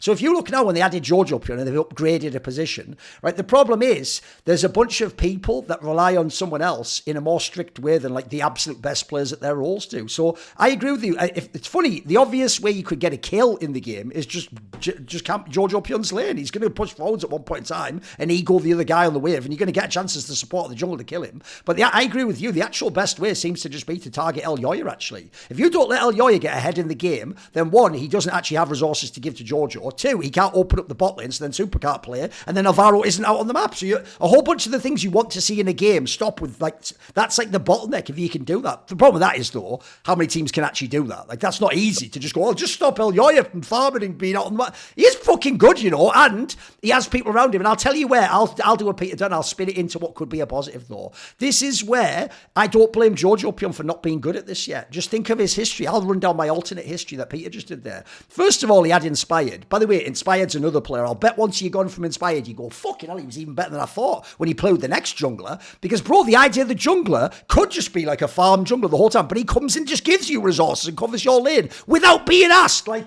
bro, you have to play a pro to know what I'm fucking talking about. This is like alien shit. Like, normally it's the other way around. They're just asking the jungler like a fucking solo queue player all the time. He's not coming. He's going, oh, look, I have to finish my quadrant, or I've spotted him over here. Like, they're not coming and just giving you, hey kid, get the ball, go and fucking win the game. That's a lot easier than playing with fucking Blabber, who's like, what? Oh, you thought you were making the plays. I'm going in there. What are you talking about? I'm playing Lee Sin. Like, they're not fucking the same type of player at all. So I think here's the aspect that Giorgio needs to fix, Peter, which is when you have a jungler that someone's trying to target, the best player to help him is the mid laner. Bro, you play all the mobile champions too. If you can actually learn even like 10% how to play with and for Elyoya, then you actually take away that fucking weakness, mate. You can't just target you in that way. And spoiler, once Elyoya is running, that whole chain I just explained there works fucking great. I've seen it work in a million games. Like, again, this is where fans don't realise. It's not like we're all geniuses going, oh, you know, if you unlock the bot lane, they all know that. Their team knows that and the opposing team knows that. That's the beauty of sports. You actually know roughly the game plan. The question is, like, what are the little margins, the fine margins, and can you execute it? So I actually do think I agree with you, Peter. It's funny because right now, you look at the flaws of this team and you could be cynical and go, yeah, it'll just be the fourth best team. But then you look, if they got it all together, bro, they could be right there with like Fnatic. Even if G2 gets really good, they could be right there with them, mate. They got the pieces too. These pieces can all work together. I even think, like I implied, that the systematic approach seems to work. It actually does build out people's strengths and then transfer that strength to another teammate, which, by the way, is very much Peter Dun League of Legends. Okay, there we go. What about my bad point? So this is going to be a good one. I've purposely put it as bad. I could have put it as ugly, but I wanted to put it as bad. I don't know if you saw a clip. This is like a little bit of tiny drama we're going to lead into here. There was a clip where the person, like, here's the thing. Everyone keeps saying this is Adam's editor on YouTube. As far as I know, it's just a guy who does like freelance YouTube editing. And Adam is one of the people that has like paid him to do it. And I believe he's also French, I think. I think I saw a French flag there. And this guy who was like Adam's video editor, but again, I think that's a bit misleading to say that. It sounds to me more like it's a very loose connection. It's not like it's Adam's like general second in command and this is like Adam Media bringing out the fucking clip. He's basically done a load of clips where, because he's a shit poster guy anyway on Twitter, he's done a load of clips where he actually like makes fun of Adam's teammates in Rogue and will try to make it look like they're idiots. Like, so he showed one clip that Dom showed on stream where he basically does like pauses the video when Larson's on Galio in the Baron pit, and he does like one of those like silly, like, you know, Who Wants to Be a Millionaire 4 choice. Like, what will he do now? Tick, tick, tick, tick. Will he choose to, you know, flash engage in, or will he back off and just play for kid? And the problem when he does all this, right, is that would be really funny if you'd nailed the analysis. If the analysis was right and we were playing a game of what's the right answer, you'd be. But the problem, as Dom showed, is the guy isn't a high level player or understanding guy of League of Legends. So essentially, he completely ints his own like analytical framing of the joke, because actually he clearly wants you to say you should be like a man and sort of flash in with Galio or whatever, but he doesn't realise if you actually look at the situation, you would essentially instantly just get popped if you did that. You would just throw the whole game, and listen, I could find you a million angles where Larson was too passive or didn't go in or played at the edge of the fight. That wasn't it. That was not the one. So my bad point is this: one of the problems, and by the way, I don't exclude myself in this. I am aware part me talking shit actually is a feature, not a bug, because I bring people who are smarter than me, know more about the game, so then they can bounce off that and say something better, or even say I'm wrong, or if they're really cool, build it into a point so it sounds like I knew what I was talking about, and then they just make it sound dope with a bunch of other shit I didn't really think about. That's just a little pro tip for you there, Peter. So you can do that, but I don't pretend I actually know. Like I always tell people, I have very limited times I'll ever talk about a matchup. Maybe sometimes top links. I've watched all the carry top laners. I don't even tend on like midwave to even pretend like I know where you're slightly too far forward on that one. I can't know. Like there's so many extra factors I know I don't know, as it were, about how the pro game works versus just what you play in solo queue. But I do feel like the problem is, even though it's great to have discussion, fans really do think that there's a 1-for-1 between how champions and situations work from their games in solo queue and how it works in pro play. And it allows them to think things. I'll give you the analogy. Everyone knows Counter-Strike here. In Counter-Strike, they will say a term, it's my number one trigger, bro. They will take one of the top 5 AWPers, the sniper in the game, and they'll go, he missed a couple of easy shots. And I go, bro, that's only an easy shot for you against your level in matchmaking. Like, even that, like, easy shot isn't the same at the pro level. Like, for example, in the pro level, they dodge in a different way, and they actually time, by the way, against AWPers to make you fucking shoot so they can all run out, etc. They have so many little tricks that you won't notice if you're a casual fan that never ever happen in your game. And so even things that you think are a good angle or an obvious angle, it isn't. And also, most players have like a base meta understanding that's higher than all of us who aren't pros. So even the thing we think's obvious, that's something everyone's aware can happen. And so sometimes it's inferred you don't do that because that's the obvious thing to. So it's, you have to essentially, I get this is hard because I've fallen this trap myself. It's really hard to remember that you don't know what you don't know as a casual fan. So my bad point is just how people analyse specific players. It's one thing if you look generally at the scoreboard. The guy who's 8-1-7 probably had a carry game. That's not a crazy statement. The guy who's 1-8-4 probably had a bad game. We can all do really big picture stuff, or maybe we can see someone carried a team fight. But I do think people are going way too hard. They're doing like micro analysis of these fucking clips as if they're like Chovy themselves, and they're like, oh, you should have cleansed. Like, you know when they used to do it on Reddit with every fucking high outplayer, like, oh, well, he could have also actually autoed a guy there. It's like, wait, he's doing like a fucking pentakill. What are you talking about? So what do you guys, I've queued you up for this. You are both coaches. What do you think about this? Like fans, it's almost like the unearned confidence of how obvious it is to them how players should be analysed. I think it's a really poor area of this game, mate. I think fans usually are wrong. And I'm probably wrong when I do that. Yeah. You want to go first? Yeah, I can go first. I think there's a difference between like just social media and like people being like polarizing and so on. Because social media is all about, I don't know, you just throw something far to the left or far to the right just to make a point, and then like start a discussion or something like this. So I've seen people just like saying this guy is the worst player I've ever seen him. Like obviously he is not the worst player you have ever seen in your life. And then I think that in a like outside of the working environment where like in social media it's just all about like wasting your time, you know, you just spend their time there. Right. You just, you know, it's just entertainment. So if it's entertainment purposes, then I can see it. But if it's really about like making a point or making somebody better, or if you have like an interest beyond just shit talking, then I think it's very valuable if you guys are giving your points without judging instantly towards something. So, and our team is the same. I've seen so many players in the beginning when they joined the team, especially in my last years because I've coached like people at the very beginning. They just one of my favorite sentences is like, why don't they just? So it's like, Yes. why don't they just go in? Why doesn't he just flash? I like asking as a question, but they didn't even think about it. They're just like, he should go in, right? And like, why is he not doing this? He's clearly bad. And it would have been way more interesting if he's just listed the different points that the person Right. has to think about to actually go in. And in that case, it would either open up that you're right or wrong, or even open up the discussion of how fucking difficult the decision is in that point. Because if he goes in and he didn't like think about like the 10 points and he forgot the 11th one, then he's just dead and he threw the team in like the game instantly. Like you can't take back a flash W into nobody. Oh, this guy has cleansed flash. There's a Locket you didn't think about. Or this guy is already charging. There's a Poppy ultimate out of no vision, knocked away your team. Well, you're alone into 5 people. So yeah, I think the why don't they just or blah blah blah, I think doesn't belong into like professional esports, like athleticism, like this entire space. But if it's about like shit talking on internet and just making people Right. interested and like making a point, like I can see that. So yeah, it's not where I'm fishing for my ideas, you know.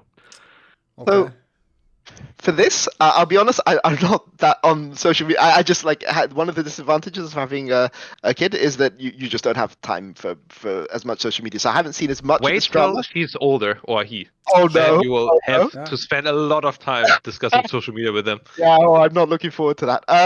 But I just had a quick skim through. But this guy is like, so Adam had a pretty bad week this week. Did he like do a clip video of Adam? I'm going to guess no. I'm going to go ahead and guess no. Okay. I don't Okay, even know good. what happened, by the way. I have no idea of the Okay. No, context. it's just I'm also not I just meant it as an consuming social example media. because people who are fans Yeah. will be aware because this was some on Dom stream, Okay, so okay. they'll just be Okay. the reference point. So it's kind of so I get it more. So it's not like Rogue are bad. It's like my player is in a horrible situation. I'm a fan of my player. It felt like and that, he's- yeah. Yeah. So he's But it's not- weird. It's so- like the thing where if, like, I'll give you the example. If in football your favourite striker doesn't score, you don't go, oh, I missed. Or you go, the fucking midfielder didn't deliver the ball to him. You know, you just do that. Don't you? You deflect the blame to someone else. I think it was that behaviour.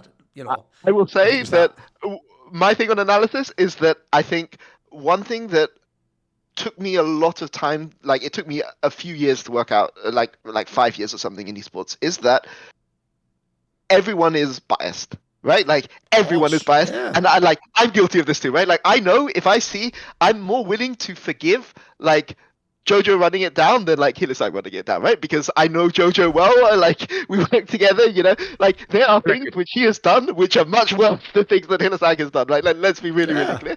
But so it's hard sometimes to distance yourself, right? And I think that if you have a vested interest in somebody, then you want to see them see them do well, and like it's very, very hard to catch your biases. And this is one of the things, like sometimes when I have a tier list and somebody disagrees with my tier list, I don't say you're wrong. I go and say this is my tier list. Like here, you're following me for my opinion. I could be wrong, right? But you don't like the opinion, go and follow somebody else, right? Like I don't care, right? Somebody else will do a tier list. Maybe you agree with those.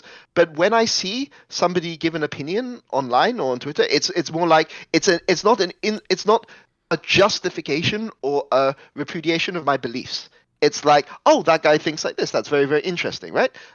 Even you know, sometimes even the hardest, like most aggressive super fan of the team, sometimes you know I see like a T1 apologist post, right? Like and when T1 are playing badly, obviously not when they're playing well, right?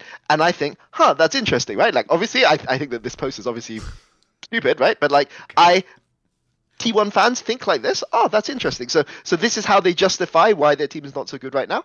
And to me, that's where I think the interest is, right? So I think that's one of the reasons why I try to be positive so much, because sometimes when you're negative, like it's better to be wrong because you've been too positive than wrong to be too negative, because like then you kind of risk damaging somebody's you risk damaging somebody's career, or like you know giving somebody unjustified blame for something maybe that they don't deserve. And by the way, that last paragraph basically is your biography, but keep going. But yeah, like that's one of the reasons why like I think that I think that basically we have a responsibility to be really, really careful about what we say when we're being negative, but maybe fans don't have that responsibility, right? Yes. But like, if this guy here tomorrow did like a joking thing on Adam, right, just for the last week, I would think, holy moly, this is actually hilarious. Right. But I think it's a little bit more difficult because it kind of, obviously Rogue going through a rough patch. Obviously, we spoke about Patrick last week, right, on the show, and like. A rough Patrick, it's very rarely. Going. It's very rarely like one thing, right? So that's what I say. Sorry, that was a nothing answer, but No, it was all good. We get what you mean. I just love that. That's Peter's like a fucking orthodox saint or something, mate. He's too good for this world, isn't he, Sheepy? Like, he actually looks on Twitter. He sees like a T1 fan going like, "Yo, this guy's shit," and he goes, "Interesting. I wonder what he meant behind that, though." When he says shit, Brock and say T1 is shit. I supported them 20 years, but they lost one game. Fuck them. I know. Yeah, yeah. I think it's just for entertainment. Like in the end, if you want to, it's an app on your phone about like a very niche thing and like sports, and then from that esports, and then League of Legends, and then it's European, and then it's LEC, and then it's only English speaking, and blah blah blah. You go down into the river. And if somebody wants to voice an opinion for that, I think it's also not. It's so important that you don't take that too seriously, because the lifespan of that shit is like that quickly. So I think it's more about like how do you value your time and what kind of things you want to like. So if I have like 10 messages and 9 of them are negative and 1 is positive and gives like a good insight, or like maybe 1 is negative but it's like helpful, then it's like, oh yeah, very nice. I can respond to that. That like does a benefit, or like I can engage with that. Like that's my jam. But if it's like just like useless stuff, then it's like okay, well that's not about me. That's more about you, and then you just ignore it and keep on moving with your life and eat breakfast or do sport or talk with your mother or whatever. You just do shit.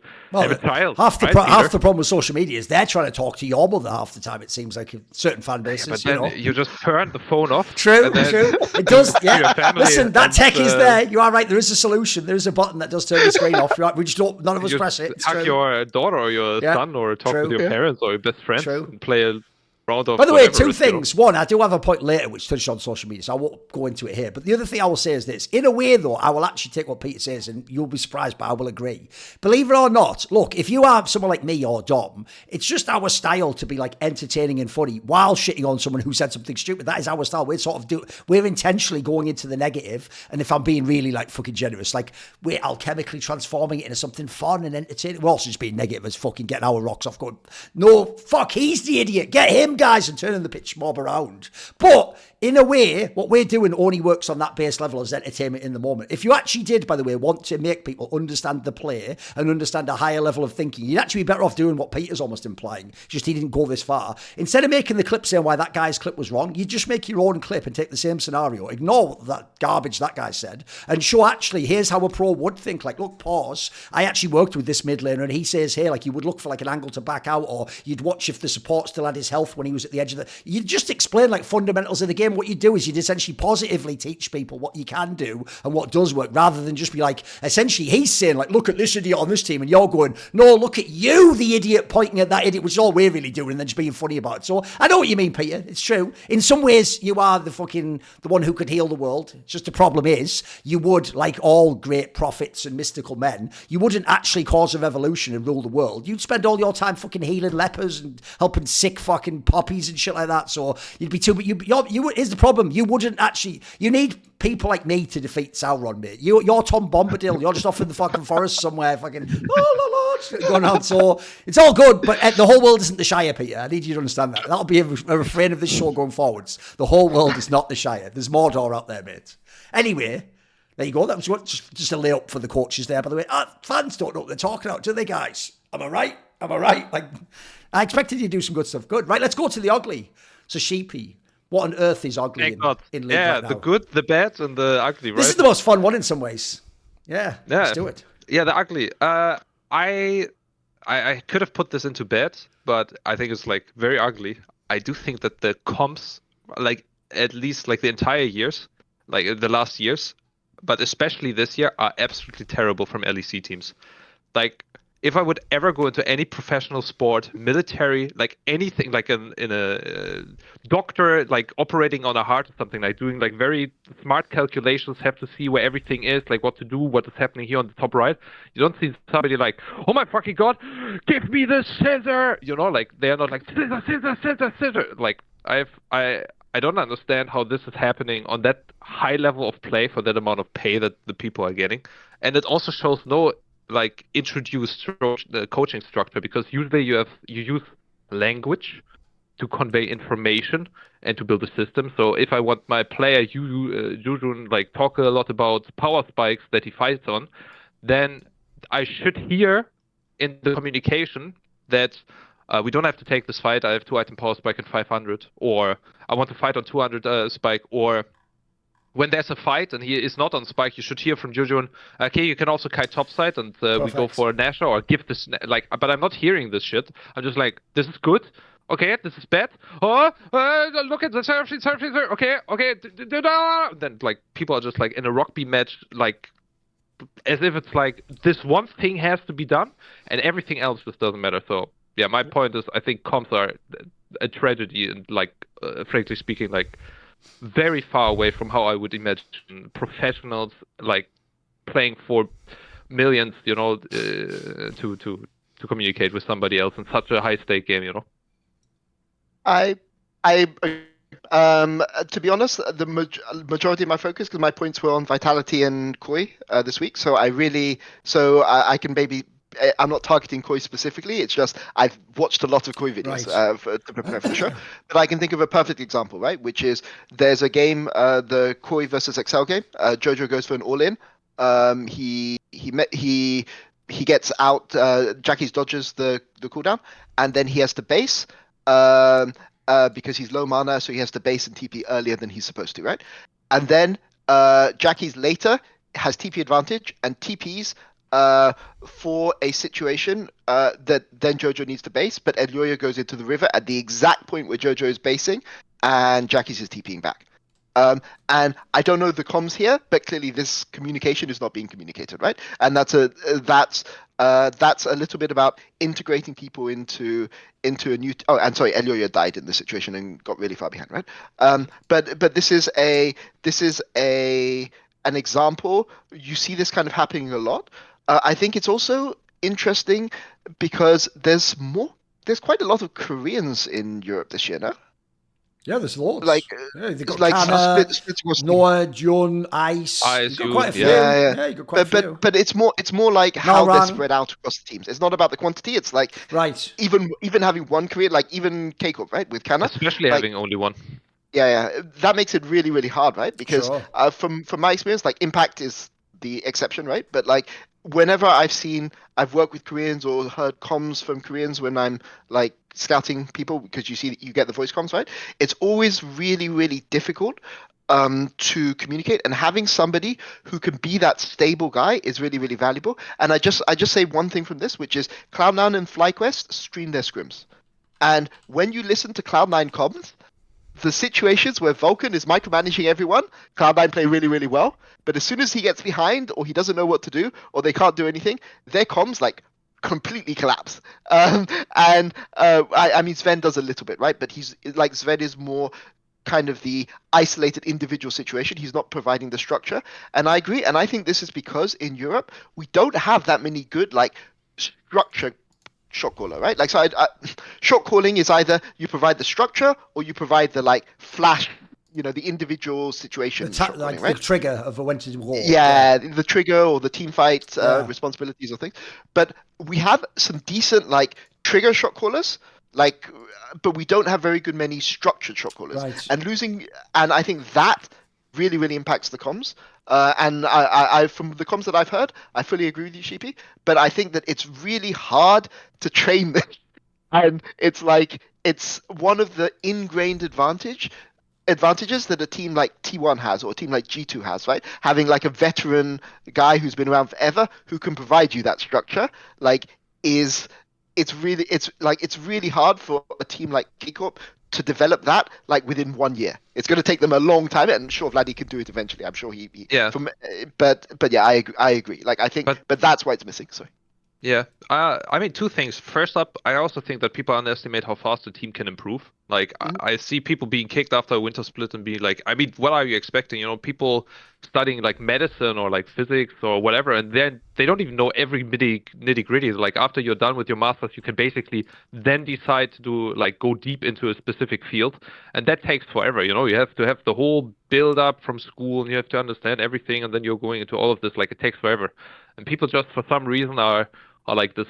The League of Legends, you just learn it like this. It's very easy to like understand from all 160 champions, all the cooldowns, every range, every forward range, cooldowns at every level, how long it takes.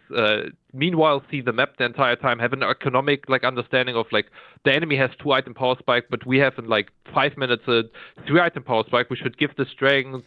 Then about all the macro ideas, like okay, you give this because we're weaker, so we're losing the 4v4, but we're winning a 5v5. But they have DP, so therefore we should split it up in 2-2. But then they can, like it's a basically you're the entire time just sitting there thinking. Like it is like very mentally demanding, and you have to be calm. Like the voice comms should just not be like, okay, we're going towards Nasher.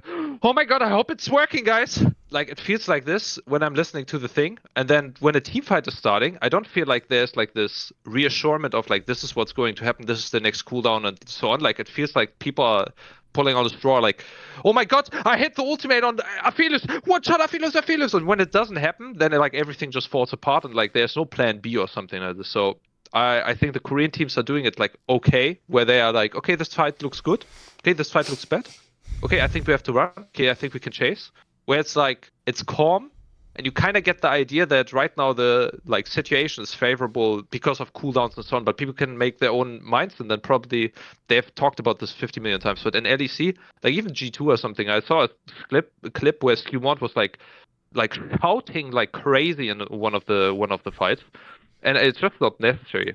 It's the same when a doctor is operating. Like just because you're not loud does not mean you're not involved. It not means that you're not thinking. Like a physician doesn't have to be like e to the x square plus 2 is you know, like it's even like hindering for you to like be fast with your thoughts, and like everyone suddenly listens to you like shouting about Aphelios or Echo or whatever, and they can't make their own thoughts, and we lose all the understanding of all the cooldowns and position and map state. Like everything's just lost. So I think there has to be a huge revolution if it comes to like shot calling and calmness, so that I don't think that I'm listening to a rugby team like trying to like voice vocal, like the team who's louder is the one winning, but it should be like a doctor doing 10 hours of surgery, like knowing that he needs to keep like every next step already in mind, and like one mistake is like fatal. So I would like the same like idea when they are playing a very, very difficult like game that has constantly updated all the information that they are playing it slowly as well. And yeah, I think we are far away from that.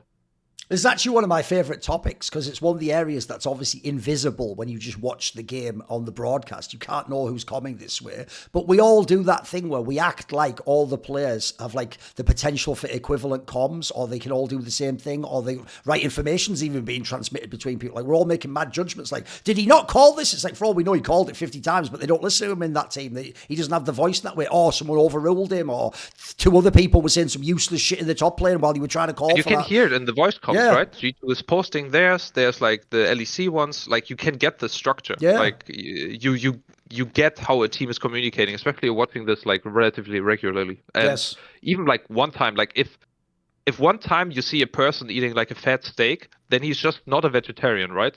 So when I see one time or 2 times like a team just super shot calling, like shouting, like just the champion 5 times, and then you know. And then afterwards, you hear like for example, Camps afterwards, like, okay, that's 30 seconds, we can do Nasher. Like in a very calm, like thinking ahead 30 seconds, what is the next play kind of matter. I just see differences between like how ready are you for the next play, and how much you are in the mental state of like, I'm in war, you know, like I have to do the next one, like this is an important operation, like let's get this. Because I actually do as think good as possible. comms are mad underrated. Like the effect, I agree with you, the effect that they can have also on a team is enormous. Like that can make it look like a different team. Suddenly that person's way more effective, or the move works, or they don't just die unnecessarily. So I'll give you a couple of angles. One is just in the actual, as you nailed there, it's just actually how, like, what the environment of comms are. And there's no right or wrong answer. Some people want like up-tempo arguing and people shout. Some people want super chill, one or two voices, a lot of space for them to speak and it to ring out and to listen to the key voice. So first of all, like, I'll give you a quick example how I think about this. Way back in the day when I actually first went to Korea was when Monte Cristo, all the way back in 2013, just began coaching remotely CLG. So the first thing they were doing was we were getting up in the morning to watch them do their scrims at like midnight or whatever in America, right? And when we would listen to the comms on like the team speak, the first thing Monty actually would do, and this actually shows he had an idea of some early coaching concepts, wasn't tell people like you said the wrong thing. He would just actually drill them for the first few weeks on like who should be talking less. Like in that scenario, when he was talking there, like the jungler, and he was saying what they could do at this point, and then the guy who had the tempo was like, put someone else there's coming where that's not doing anything. Like we don't actually just need an update of everything on your screen. Like you're actually like signal noise at that point in time. You think you're helping because you're saying something, you're just giving information, but that's actually in this scenario not a use information that's going to help us make the move. In fact, it might get in the way of what is trying to happen, and people even think about something. Well, oh, never mind that. Yeah, go back to you could, actually just the cleanliness is a big deal. So overcoming is a massive problem. I can tell you in Counter-Strike we had something similar. Analysts used to be able to listen to the comms of the teams. The number one reason NA teams were behind EU teams had nothing to do with skill. It's that their comms were like when you play a pickup game and everyone's just shouting like this, like he's dead, oh I hate him, oh what's going on there? It's like 90% of this needs to be trimmed. Like a lot of this is almost like you're putting what you're thinking out there, but you're not putting what you're trying to communicate. You're just saying every thought going through your mind. I definitely think, by the way, the craziest one ever is the number one quality in a team fight is obviously target selection, right? I agree with you. It cannot work. Now, a lot of these bad qualities, by the way, come from the early days of League. Like, I'll tell you the team that did so much damage in interviews. It was actually CLG EU back in the day. Because since the game was so primitive, when they told you shit like, we just shout and then whoever like keeps shouting overrules the others and they do it. Yeah, that's because back then there wasn't shot calling. Back then, that's better than everyone doing nothing and saying nothing and fight without talking. Also, they would say, we don't actually have a shot caller. We just say, what can we do? And we talk it through. Then we make a decision. That's back when every fight was a front back team fight and you're just waiting for like one of you to say, I've got the angle, it's go on him now. That's not what modern League of Legends is. I mean, think about what we were discussing with ADCs before. There's no time for these conversations. So first of all, like I actually do think you can't overcome. You need to cut loads of this shit out. You can't have people like Targamas who say nothing. There are certain players, there are some ADCs could get away with saying nothing. There's a tank player could maybe say nothing sometimes. You cannot be people who are like roaming support or jungler. Like if, like, for example, if I found out Razok doesn't talk in Fnatic, I'd be very disappointed. I at least would want him to like be the person who says we're going in now, or I've got an angle here, or pull out like this isn't my. I'd want something like that from him because that's like the edge he has in the game. That's the lead only he can see in that way. And then I'll also point out the last thing you said. Oh, and by the way, one of my pet peeves when I listen to those comms videos is the really obvious champions that guy should have a voice in the team fight. If this guy is the top laner playing Rumble or Gnar and he isn't comming the whole fight around when like the fucking overheating and the fucking Gnar bar is, what are we even doing? You know what I mean? Like I can't handle it where you do the fight and that's, oh sorry, like the Gnar bar's trying to, bro, that should have been like a real factor that was going on in that team fight. Like everyone else should have been aware that that was like a condition of what we were going to do, whether we were going to fight, whether we weren't. And then lastly, I agree with you. The other problem is there isn't one type of shot caller. Like think about, there's two aspects to the game. Forget micro meaning move the mouse. Think of micro movements of a player, right? You sometimes want the person who has the overview, like you guys described, like look, we're almost at this power spike for him. So when we get to that, I'm going to base, then we're going to group around this objective. Like that's like the guy seeing the long, big game plan of the game, right? But that might not be the guy, like I'm saying. Maybe the jungler's the one who calls the go button. Maybe he's the one who says, like, right, we take this. Or maybe, it depends, this also will depend game to game. Maybe this game, actually, you have like a Fedefilios. Maybe he needs to say if we're actually fighting this dragon or not, or whether he wants to back out, etc. If he's going to be the one who's going to have to go in and carry the whole thing, maybe he has to be the one who we sort of trust to know what he's talking about, if it's a Hans Sama type character. So I do think, look, as you can see, the reason I said it's one of my favourite topics is there's no right or wrong answer because it's going to fit to the personnel of your team. But there's actually so much you can discuss within this field, I feel like, and it's a lot easier than people think to get it wrong. Like, I think there are so many top, because by the way, one thing I think you were very fair about is, it's not that these players are idiots. They're world class at playing their champion in what they think is their role and playing solo queue and in other teams. The question is, can they come for this teammate on this champion in this team with this comp and with this setup of who gets to speak, that's like a jigsaw that you're having to do while moving on a fucking back of a motorbike or something. It's not easy. This is really hard. Like, we could get, by the way, I bet if we understood Chinese and pulled up LPL comms, I bet there's some outrageous calls from some of the best teams in the world. So it's a really, really hard thing. But actually, I agree. Because the learning curve's so steep, bro, if you improve even like 5% in that area, you might look twice as good in the fucking game. Suddenly some player might look like, hey, this guy's awesome. He can stay in our team. Before that, you might have thought he was the whole bottleneck. That means he can't play together. It's also, last thing I'll say, that's also the hidden reason why sometimes they kick someone out of the team who you think's awesome from the outside. You're like, he's fucking sick.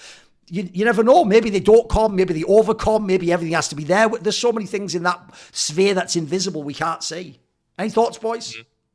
Yeah, I pretty agree. The only thing I say is that sometimes having somebody like that in game who can tell people to calm down is really, really valuable. And I think one of the best person that I probably work with, well, Impact was best, but the second best person I ever worked with who did this was Chachi, Visit Chachi. He was very, very good in game at telling, just calm down, just, yeah, exactly.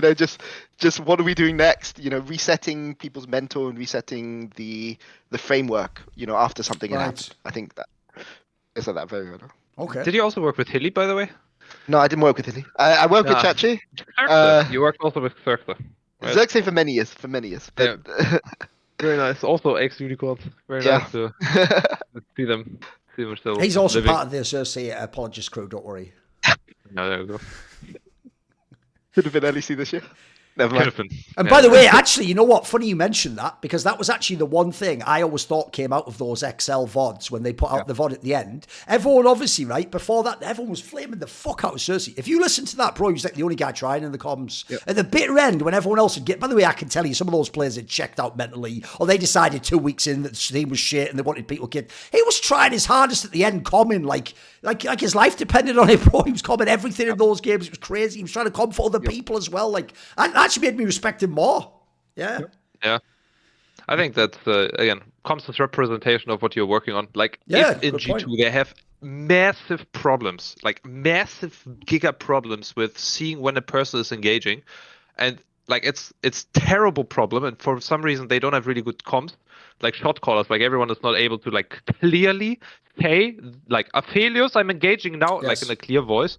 And it's the best they can do, I would be like, okay, all right, let's start step one. Just shout the person that you're going for. Right. Yeah. But like in my understanding, my expectation of them, I think that they are 10,000 times better. Sure. And I think that should just be like slowly included. Now, I don't want to single out G2. I think that's like overall problem, and I also think it's like something that people are not deeply thinking about or not using that much.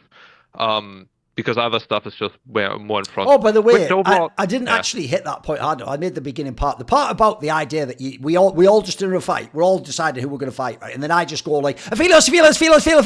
Like, the reason why that can't exist is because that implies, by the way, we're all just totally uniformly equal. And it's just about who gets louder and louder. And that's like deciding who... No, in that scenario, if I'm like the fed person and I'm the one actually selecting the target, I need everyone to focus on. If I just say Aphelios, we do it. You know what I mean? You go in like the fucking whatever, like something, like that doesn't, we don't have a, it's not a loudness war. We're not battling each other in the fucking, to see whose voice gets loud. That's a crazy idea. Yeah, and the whole preparation before should be this, like, they have to kill our Aphelios. Yes, exactly. So therefore they will flash on us and so on. So it should be like, they have those 5 tools and you're like, okay, no flash, no ulti. Okay, I'm looking right side. Okay, we hit Cassante. Okay, Aphelios. Like it can by the way, you even raised another point that I'd never thought of, which is, bro, I'll guarantee the people who suffer the most from that type of comms are the lone Korean who comes to the West. Bro, can you imagine coming and you don't speak that good English? People are just screaming shit in your ear 24/7 while you're trying to play. Like, that'd be fucking terrifying. Yeah, I mean, I'm the Korean whisperer. We had like, we always importing the Koreans for Unicorns of Love, right? We had, I think I had like 8, 9, 10, like Ruby, Mask, Peach, like all those people. Ruby on Unicorns of Love was twice the player he was on Heretics. I'm going to be honest, like what you guys did with him was like, I don't know how you guys managed to get so much out of him. It was very impressive.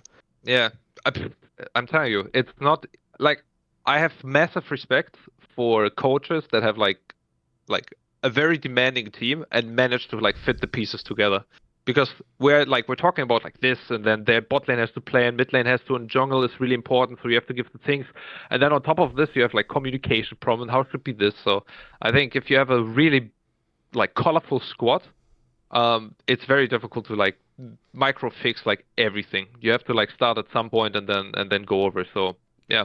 Also one of the reasons I understand, Peter, you do enjoy Flakked, because I mean, you know what you're getting. You can start working with it, and as everybody knows, like if I had the team, for example, for Fnatic or something like this, they are all individually very good, and they are very smart and all this kind of stuff. But if you want to like connect every piece and make everyone think, like especially Hildesang's situation, if you want to make everyone like, I would love to have somebody like Flakked in the team where he's just like understanding what's going on, and then I can take my time to make everyone fit together and not have to like fix 20,000 other problems. So, I mean, the alarming thing of what you told me. So, I haven't seen the odds myself. Like, but from if it's Skewmond or like Labrov, who's the one who's making these calls, because they have to as the jungle and support, right? Then it means that the more that that person speaks, the less Caps is speaking, the less BB is speaking, right? And that's taking away their like Caps is like a fucking mind like logic machine, like the big brain, you know, that you guys know, like Jimmy Neutron or something, and it's like somebody's like the entire time like Aphelios, like a Caps is like, I understand Aphelios got hit by a skill shot and he's in a bad position.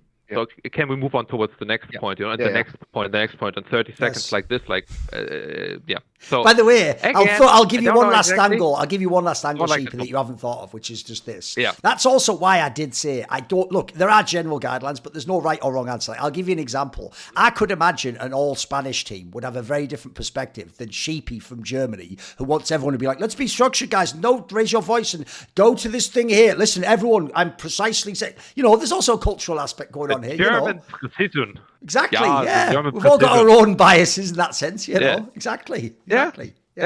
But we are making the best cars, right? Yeah, so, it's a bit like I'll give you a quick cultural analogy. When I first went to America, I was actually going to do this E-League product on American TV in Counter-Strike, and obviously then we had this like weird thing where if you're from England, we obviously speak English like Americans. You don't know how much culture is different there. So famously, me and DDK, if you know him, was like the colour commentator of E-League. He's also from the UK, and when we would go into this makeup room and get our makeup done for the show, obviously the women there, 'cause it takes like half an hour to do. They like it's a bit like going to the barbers. They try and talk to you and ask what's going on with your life, and you know, they'll tell you about what's going on with their family and their kids, or do the kids watch the show and all that crap. And when we'd be going back and forwards, this woman one time pulls me aside and she goes, look, I didn't want to ask Dan this because he seems a bit shy, but why are you all so negative? And I was like, what do you mean? I'm loving it here. And she goes, no, but every day I ask you, like, how you doing? And you and DDK always go, not bad, or all right. And it's because in British culture, you're a little bit like self-effacing. Like, you don't go like, oh, I'm doing awesome. Yeah, everyone's going fucking sick. Because that's like, that could, for all you know, maybe that person isn't, or, you know, it's not the right moment. You haven't got like you're not really saying what you think. You're just sort of saying, it's okay, move on to the next thing, right? So we say not bad. But an American obviously has to go, great, how are you doing? It's excellent. Like, the same language can be totally different, guys. Culture's just, it's a bit off. Right, Peter, what is your ugly point? You've hinted at it. It's something to Stend, right? Yeah. So basically, I think Stend is the second best rookie in the league. Oh, okay. But he gets no credit for it whatsoever because people just have already for whatever reason. Right. But it's much more fun when you're talking. So, firstly, the best rookie in the league is Kalista. Like, of course. That's like a cheat. Like, yes, let's not talk about it anymore. Right? We ignore. Okay, so what I'm going to say is he has no narrative behind him because everyone is mega excited to see Skewmon. They're mega excited to see Paris. Even on Heretics, they're more like Kamilu has a super interesting story. Right. So nobody, literally, he's just sitting there. He's doing his job.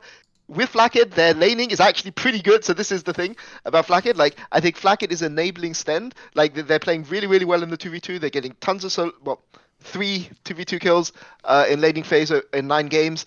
He's engaging. There's so many games where Heretics are behind because Carlson and Kamilu are still like adapting to the needs of laning in the LEC, and also they're drafting a bit more scaling, right? So Stend is the one who gets them back into the game. He's like finding good engages. He almost never has a bad game. I think he had like one slightly dodgy game, but he's basically the one that is like, you know, maybe if he's not on Heretics, maybe these guys are like not even top 8, right? And I think that because nobody bothered to talk about him before the season, because his story isn't that interesting compared to other people's, like, nobody cares, right? So he's just sitting here doing his job and he gets zero recognition. And I think I want to make this point now because Heretics will have to play Fnatic in the first round of playoffs, and then they'll have to play G2 or GX, right? So maybe I never get the chance to talk about him again. But yeah, I think that it's not that the narrative is against him. It's just nobody even notices that he's a rookie. Yeah, exactly, right. And to me, that's a shame, because I think that he's actually playing like incredible. Like I think Knack is playing really well, but I think he's actually played better than Knack this split as a rookie. I have a very strong opinion on this. Okay, go ahead. Yeah. I wanted to have Stend for Unicorns of Love like so badly for a Sexy Edition team, because I think he is so unbelievably good, and I think he just needs good coaching. Like I was surprised that he went to LEC, because I really think he needs like 1 year of like the strictest coaching on ward placement and shot call and like all of this. But I knew that he was already so good, so I wanted to work with him so badly. I think that he, like, from all the supports we wanted to choose, he was the number one. And sadly, we lost him to the LFL, you know, and then he goes there and all this kind of stuff. So he is really, like, he's really good. And I think he was, like, very new at that point. So by God, I hope that the LEC doesn't shred another rookie, because I've seen stuff that happened to, like, other rookies, like, just, like, instantly quitting, never going back there, and Sure. like everything just being like, I hope nowadays it's not that much more of a Wild West anymore, but like back in the day, shit that happens, you know, like about I'm taking your mother's house and like all this kind of stuff. I hope nowadays it doesn't happen anymore. But yeah, I've seen talent being like absolutely destroyed. I've worked with Mati. I don't know if you guys have any opinion on him, but I like outside of the LEC, he was like absolutely insane. And then he got like Mati. Yeah, he had very high remarks from a lot of people. A lot of people wanted him in like Fnatic and stuff. Yeah. He was insanely good, and he got so mismanaged, and like his entire person, like it's like you're like not supposed to feed the dog chocolate, and you're just keep feeding the dog dark chocolate because you're like somewhere red. Like that's how you do it. Like it's like super shit. So yeah, I'm very happy, Peter. You're like the guy who like spins the negative or like the bad and the ugly. You're a Unicorns of Love actually in your heart.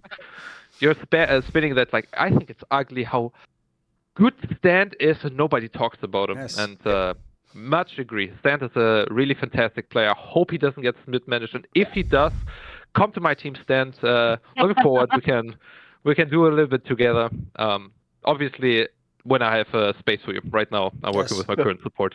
Never going driving on 2 lanes. You know. As you say it, by the way, it definitely is the case. Peter is like the secret general manager Unicorns of Love never had that they needed. He would true, yeah. The synergy would be fucking amazing, yeah. Yeah, holy shit, yeah. And also, I do just like the analogy that in this case, like bad coaches in the LEC are just people force feeding a dog a Toblerone. Like, okay, it's a hell of a visual. I'll tell you right now, it's a hell of a visual in it. And then they complaining that he's thrown up on the carpet. It's like, feed him dog food, mate. You know, like. Yeah, like I'm really fine with losing or like teams going 110 or 111 or whatever. Like that we had this as well with Unicorns of Love in our career. We made like almost like until the last year we made every playoffs, made like top 2, Rift Trials, like all this kind of shit, 1 IEM. But there was times where we were like the worst team. But even in that situation, like you're just working to make the players as good as possible and having like a homogeneous. And there is no like. I don't know what fuck people are doing, honestly, but you shouldn't burn through a rookie like this. Like, if it didn't function on your team, teach him as much as possible, and then see if he got good, and then either he doesn't got good, then he goes somewhere else, or that's just the level of your team, then you stay with him and try to teach him more. Or he has become very good, and at the end of the year he goes somewhere else, and if you're smart, you sign him for multiple years, and you can sell him, so...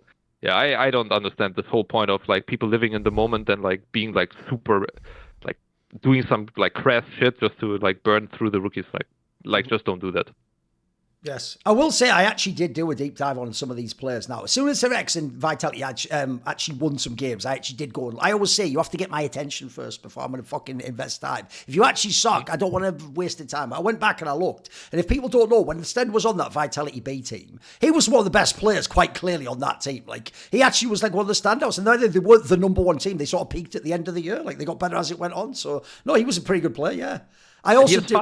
Also, my joke would be the problem for Peter though is, but it's hard to know how good he is playing with a top 5 ADC like that. So, true. So see what I did there. It's all right.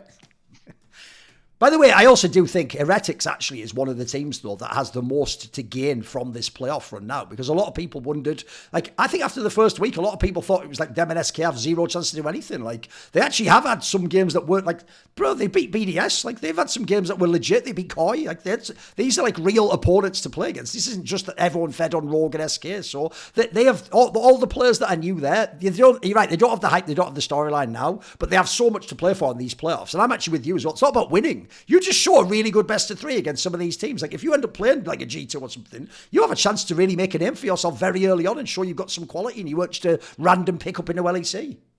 I don't know why people don't do that nowadays, though. Like, back in the day, it was really exciting watching Unicorns of Love, not because we had a huge fan base or investment and we made, like, this really fancy Nike sponsorship with, like, look how cool we are, black and reds and white. Like, those are our 3 colors, and we're called, like, serious gaming and, like, some shit like this. Like, we were just, like, pink, like, you know, homemade fucking team that goes to LEC and just tries their hardest, and it's really exciting. I think if you write that narrative or like that storyline to the people as well, like, I think it's very bad for a team or like even a person to not like accept and talk about the person that you are or like the team that you are. Like, nobody expects any of us. People think that you are like a 7th place 80 carry, like you're really good support, but apparently, you know, we're not getting the shit, like, and people overlook you, and like then you talk about all the others who have these inconsistencies and so on and so forth, but not in a negative way, more of like this is the assessment that is right now flying in the round. Then we like talk about it one time, so there's no emotional like baggage or an elephant in the room. Okay. And then you just do the next step, and you're like, okay, all right, let's change that. What would we like to do? You know, like have the freedom, like take everything not so fucking hard. You know, like just have fun with it and be like, okay, well, let's do our best. Like if we are winning now, how like it would be fucking insane. Like nobody's expecting it. You know. But I think Sheepy, for somebody like you who like looks at like a long-term project or like a year, that's a good way to get people invested, right? But the problem is you get somebody invested in a player and then you kick them after half a year. Like you're gonna get like ridiculous backlash. Like you can't do that narrative, right? Like, and for me, I think that's disgraceful. Like I think you should keep a player for like a year, right? Like unless like something is really really wrong, you should have a year. But like the problem is that a lot of people in esports right now, and this is how I think things have changed compared to how they were 5 years ago, they think, okay, there's 3 splits, we should make a change after 1 split, we should make a change after 2 splits, which is ridiculous. It's so ridiculous that like it just angers me, right? Yeah, the identity they are prescribing to it, like you're going to your child right now and say like, okay, show me how good you are in math, you know, do this. And then it's like, she didn't solve this equation from Euler, and then it's like, well, she must be really bad at mathematics. Okay, kick this ball. Okay, apparently she can't play sport either. Have another kid. She will. Yeah, never not like this has no talent, right? And I like the time scale and people like operating this, but there's also so much pressure in the entire ecosystem about all the shit and like, yeah. I mean, overall speaking, I think the inhumanity that's been done, I'm really like I really hate. They are still people. And if you're openly communicating with them and seeing what they're like, and like you're setting everything straight and tell them like that is the things. I think in my 10 years I have replaced like 5 people total, and I think 2 of them or 3 of them was like already predicated that we had a substitute. Right. So it was like 2 or 3 people like we swapped out for very good reasons, you know. So I think you know, if somebody says something or like is you know, then you should be doing some stuff, or like if it's really clearly going against what's being tried to build up. But yeah, you should have a conversation and be open and be as vulnerable as them if you're replacing somebody. It should not be like this power position of like, oh well, I know mathematics. Why don't you know mathematics? You're out of the fucking team, you know. So it's not like that. I mean, if you replace somebody after 4 months, you're scouting shit. It's not the player, right? Sure. Well, I mean, it can be the player too, but it means that you're scouting, like, or your team prep. It can be both.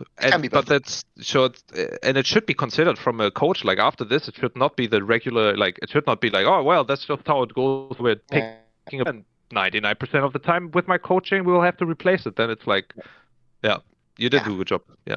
I love the insane juxtaposition, by the way. Like, I'll give you a contrast. I'm going to take Striker from BDS, so I know a little bit, and then I'm going to take Sheepy here. So Sheepy, when you hear him talk and formalise the game, he is doing that like German, like structured thinking, and like this makes a lot of sense, and does that work? Then you look at his teams in the game, and they're like, woo, and all the fucking champion pools are insane. Then you look at Striker, he's this like fucking emotional, like hard-headed French guy who's throwing all shit out there. Then in the game, his teams play like 3 champions each. It's like we always do exactly this one thing in the game. It's only about objective. Got like fucking hell. The juxtaposition's crazy. I guess in this sense, league coaches, the whole reason they do it is like leagues, like their actual way to express like a different side to themselves. This is like their alternate side. You know, this it's is where like they what's happening in the bedrooms. You know, right? It's like exactly. The yes. exact polar opposite of how you are in the where the guy who's like the big finance CEO is just like, step on me. Oh, I'm a worm. Right, I see what you mean. Yeah. Fair enough. Okay. Right. Nice. Let's go to the last point. The last point. Striker. The last point is, yes, of course. The last point is mine, Yeah. and I'm going to make it actually. I told you, I've alluded to it earlier. I'm going to pick up on what Sheepy said earlier.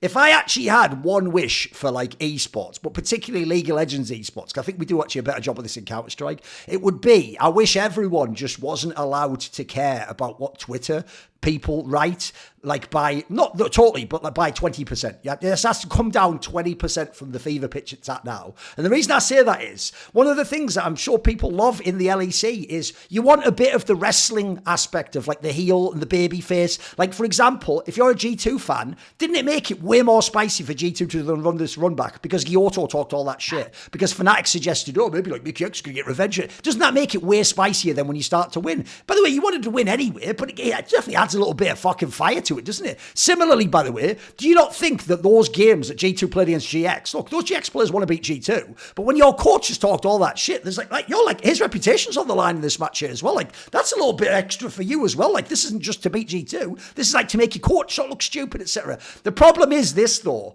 People don't get the wrestling part. The reason I give the wrestling analogy is, if you're at the WrestleMania and the guy comes out who's the heel, yeah, obviously you're allowed to go, boo, fuck you, or you suck. But if he's just shopping in the supermarket, you can't go up and just spit in his face. Like, you know, that's when he's just a normal person then. Like, the character isn't there. So in a weird way, I wish we could on social media talk about the character, the player, and what he said, and we could go as crazy as what we memes. I wish we wouldn't do that thing though, where it's like, cause he trash talked, I'm now going to wait till the game ends, go reply to him on a post and be like, say the most evil, basically try and say something to make him like, oh, what the fuck, that shirt's my face. That's not even fun anymore, mate. Like, we're not even trash talking here. Like, and so, because what I'll tell you as fans out there is, if you keep doing this, you won't get what you think, which is, oh, the ones who just can't handle it will get out. And no, everyone will just start going, it's not worth it. Like, in this scenario, in fact, it gets worse. Sometimes you go the other way. Now everyone has to even pretend to like everyone and go, oh, yeah, he's great. Well, whoever wins does the best. Good luck, G2. Like, who would want that? You want Gyotto to be sort of like, look, they're overrated. I don't even have their roster. I'm gonna fucking beat them. Like, they're fucking bottlers. You want that, but you have to in some way give them like a little bit of a firewall, a little bit of a safe area where it doesn't go too far. It can't go across the line. If it goes across the line, it stops being fun for everyone. Because I do think that is an element that will be really good in the league if we're gonna have a lot of it. And I love people like Jojo and Callisto and all these people coming. I want them to sort of trash talk. I think that would be so fucking sick for the league and add to the narratives.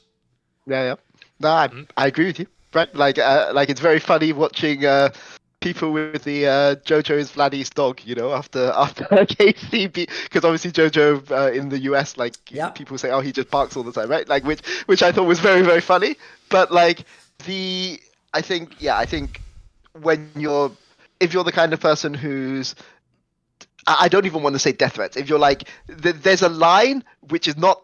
Death Threat is obviously past it, but there's a line which is like somewhere way before that. Which is way before that. If you're DMing the guy, you know, like that kind of stuff, and I know the shit that players have to deal with, right? Like players like don't go on social media and don't go and say things like this, right? Like I'll say.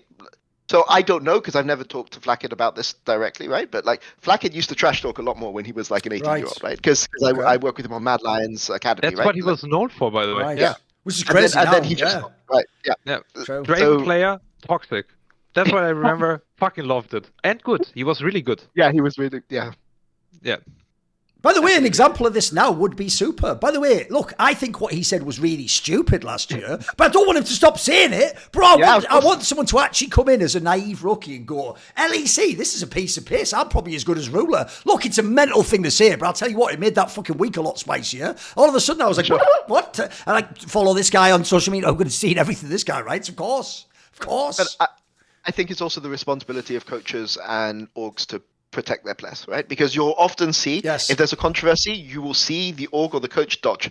And this is something that I really like about Grabs, for instance, because I know that he will always like shield even when the team is doing badly, right? So that gives a bit more confidence. The problem is that you shield too much and then people think you can't draft, right? Yes, like, in Grabs' case, right? But like, so I think it's the org is the one that can normally come out and draw the boundaries, and I think it should go both ways, right? Like I think that you saw last year, like Kometo, when people were sending death threats to players on another team. I don't know if that team is public, but they're basically the reason K-Corp were playing last every day last year is because some of their fans went and started doing death threats to people like as they were coming into the studio. So then all the other teams had to like go in the side entrance, right?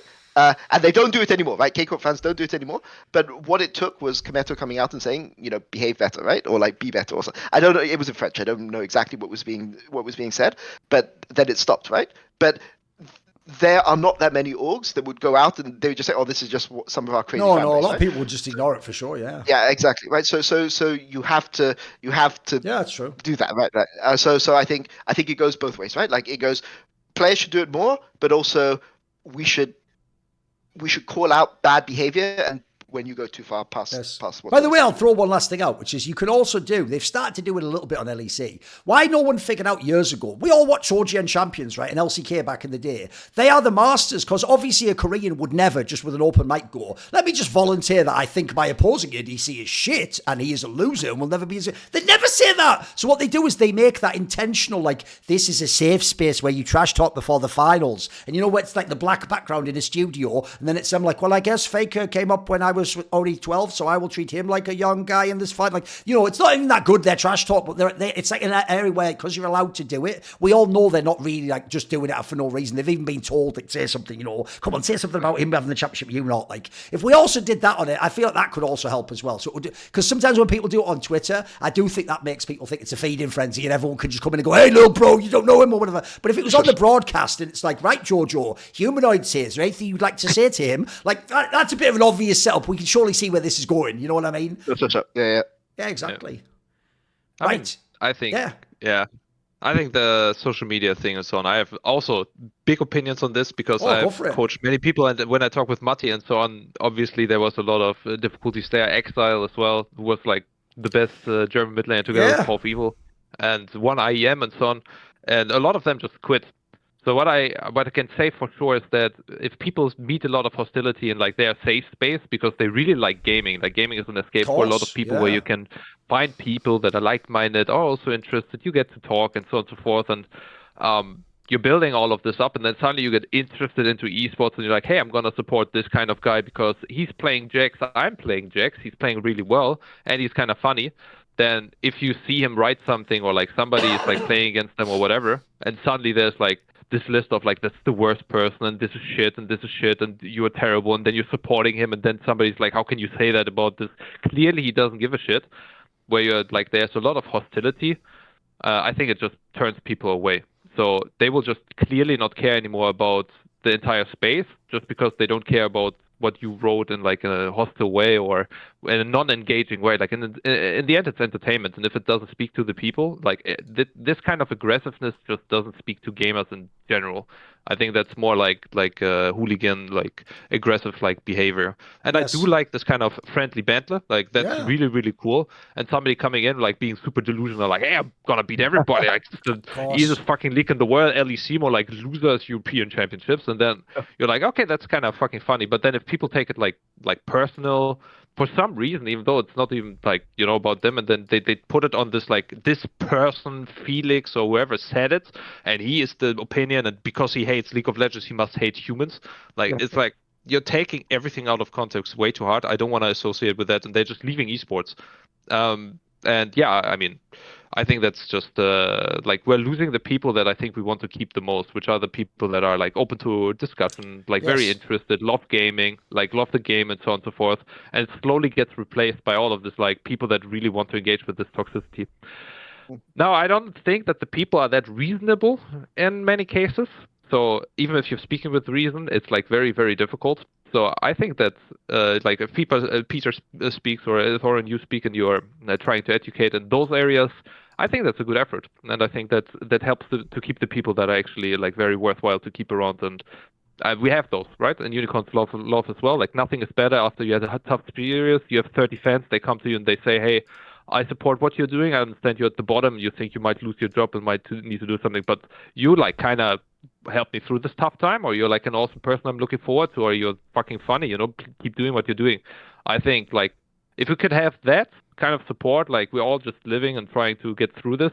And like everyone like has this collaboration instead of like you're a piece of shit. I hate everything that you're doing. How dare you like go away? I think then it would be a lot more fun. And I think in the end it's an entertainment, so it should be fun. I feel like I speak the people that know this. They already know this. The people the other people will just not give a shit. But I've seen that people will just turn away from the entire esports scene and will die. Yes. It's like your favorite game, like Halo. You loved Halo. You start being fucking toxic, hating everybody. Suddenly it's dead. By the way, I think you even gave a good sort of analogy there, because I would tie it together. The type of fan I want is the wrestling fan. He even sort of knows he's hating on the person as a character. Like, you're doing it because you're a Fnatic fan, and of course, Caps is, arrogant or something, whatever angle you want to take, right? The problem is what we don't want, and this is what unfortunately I worry that some of those fan bases have leaned into, is I don't want football ultras who are going to meet you outside and kick your head in because you, like, fucking beat their team or trash talk. Like, that's not what anyone wants in esports. Like, the point is you can actually keep those people out. Those are the people you can absolutely target and say, by the way, I don't actually know what they said in French, etc. But I would absolutely just say, we don't want you as fans, mate. Look, everyone else, you're all welcome to stay. Brilliant. We love passionate fans with signs. People who are there to like cause actual trouble and just be anti. No, we don't want you as fan, mate. But I mean, that's already happening to a degree. Right. Like Kamito was writing me as well, and like they like send me this, do this. Like if there's something happened, because back in the day there was like this whole like faker situation where it was like I really dislike this. And then people were writing me, like everyone, hey, by the way, this is going to happen now. And like the CEOs writing me and like casters and so on, like, hey, blah, blah, blah. And I'm like, well, I'm super overwhelmed. Like, it's just an app on a fucking phone, so I don't know what's going on here. And then Kamito was writing as well about this whole situation. I also didn't understand at all what was going on, because I was taking it more like, okay, it's a criticism. Tomorrow I'm eating my lunch, like, oh, what do I eat? Like eggs or something like this. But apparently it was a big, big deal. And I think then also Kamito stepped up and said, like, we don't want this kind of things. Like, those people are getting excluded from our community, and that they're doing this step. But I think talking more about it and like going into this direction, I think that's the only way to do it better. So I'm really appreciating if people like say that, and especially the owners and so on come forth. I think that's great. Yeah, no, I mean, I fully agree. And like here, I think this was part of the difficulty in adjusting, right? Like, so obviously we call out K-Corp as like somebody who've done this well. Right, like who've actually gone out to do it this way, because I know that there's a lot of CEOs that wouldn't do what they did, right? They just wouldn't do it.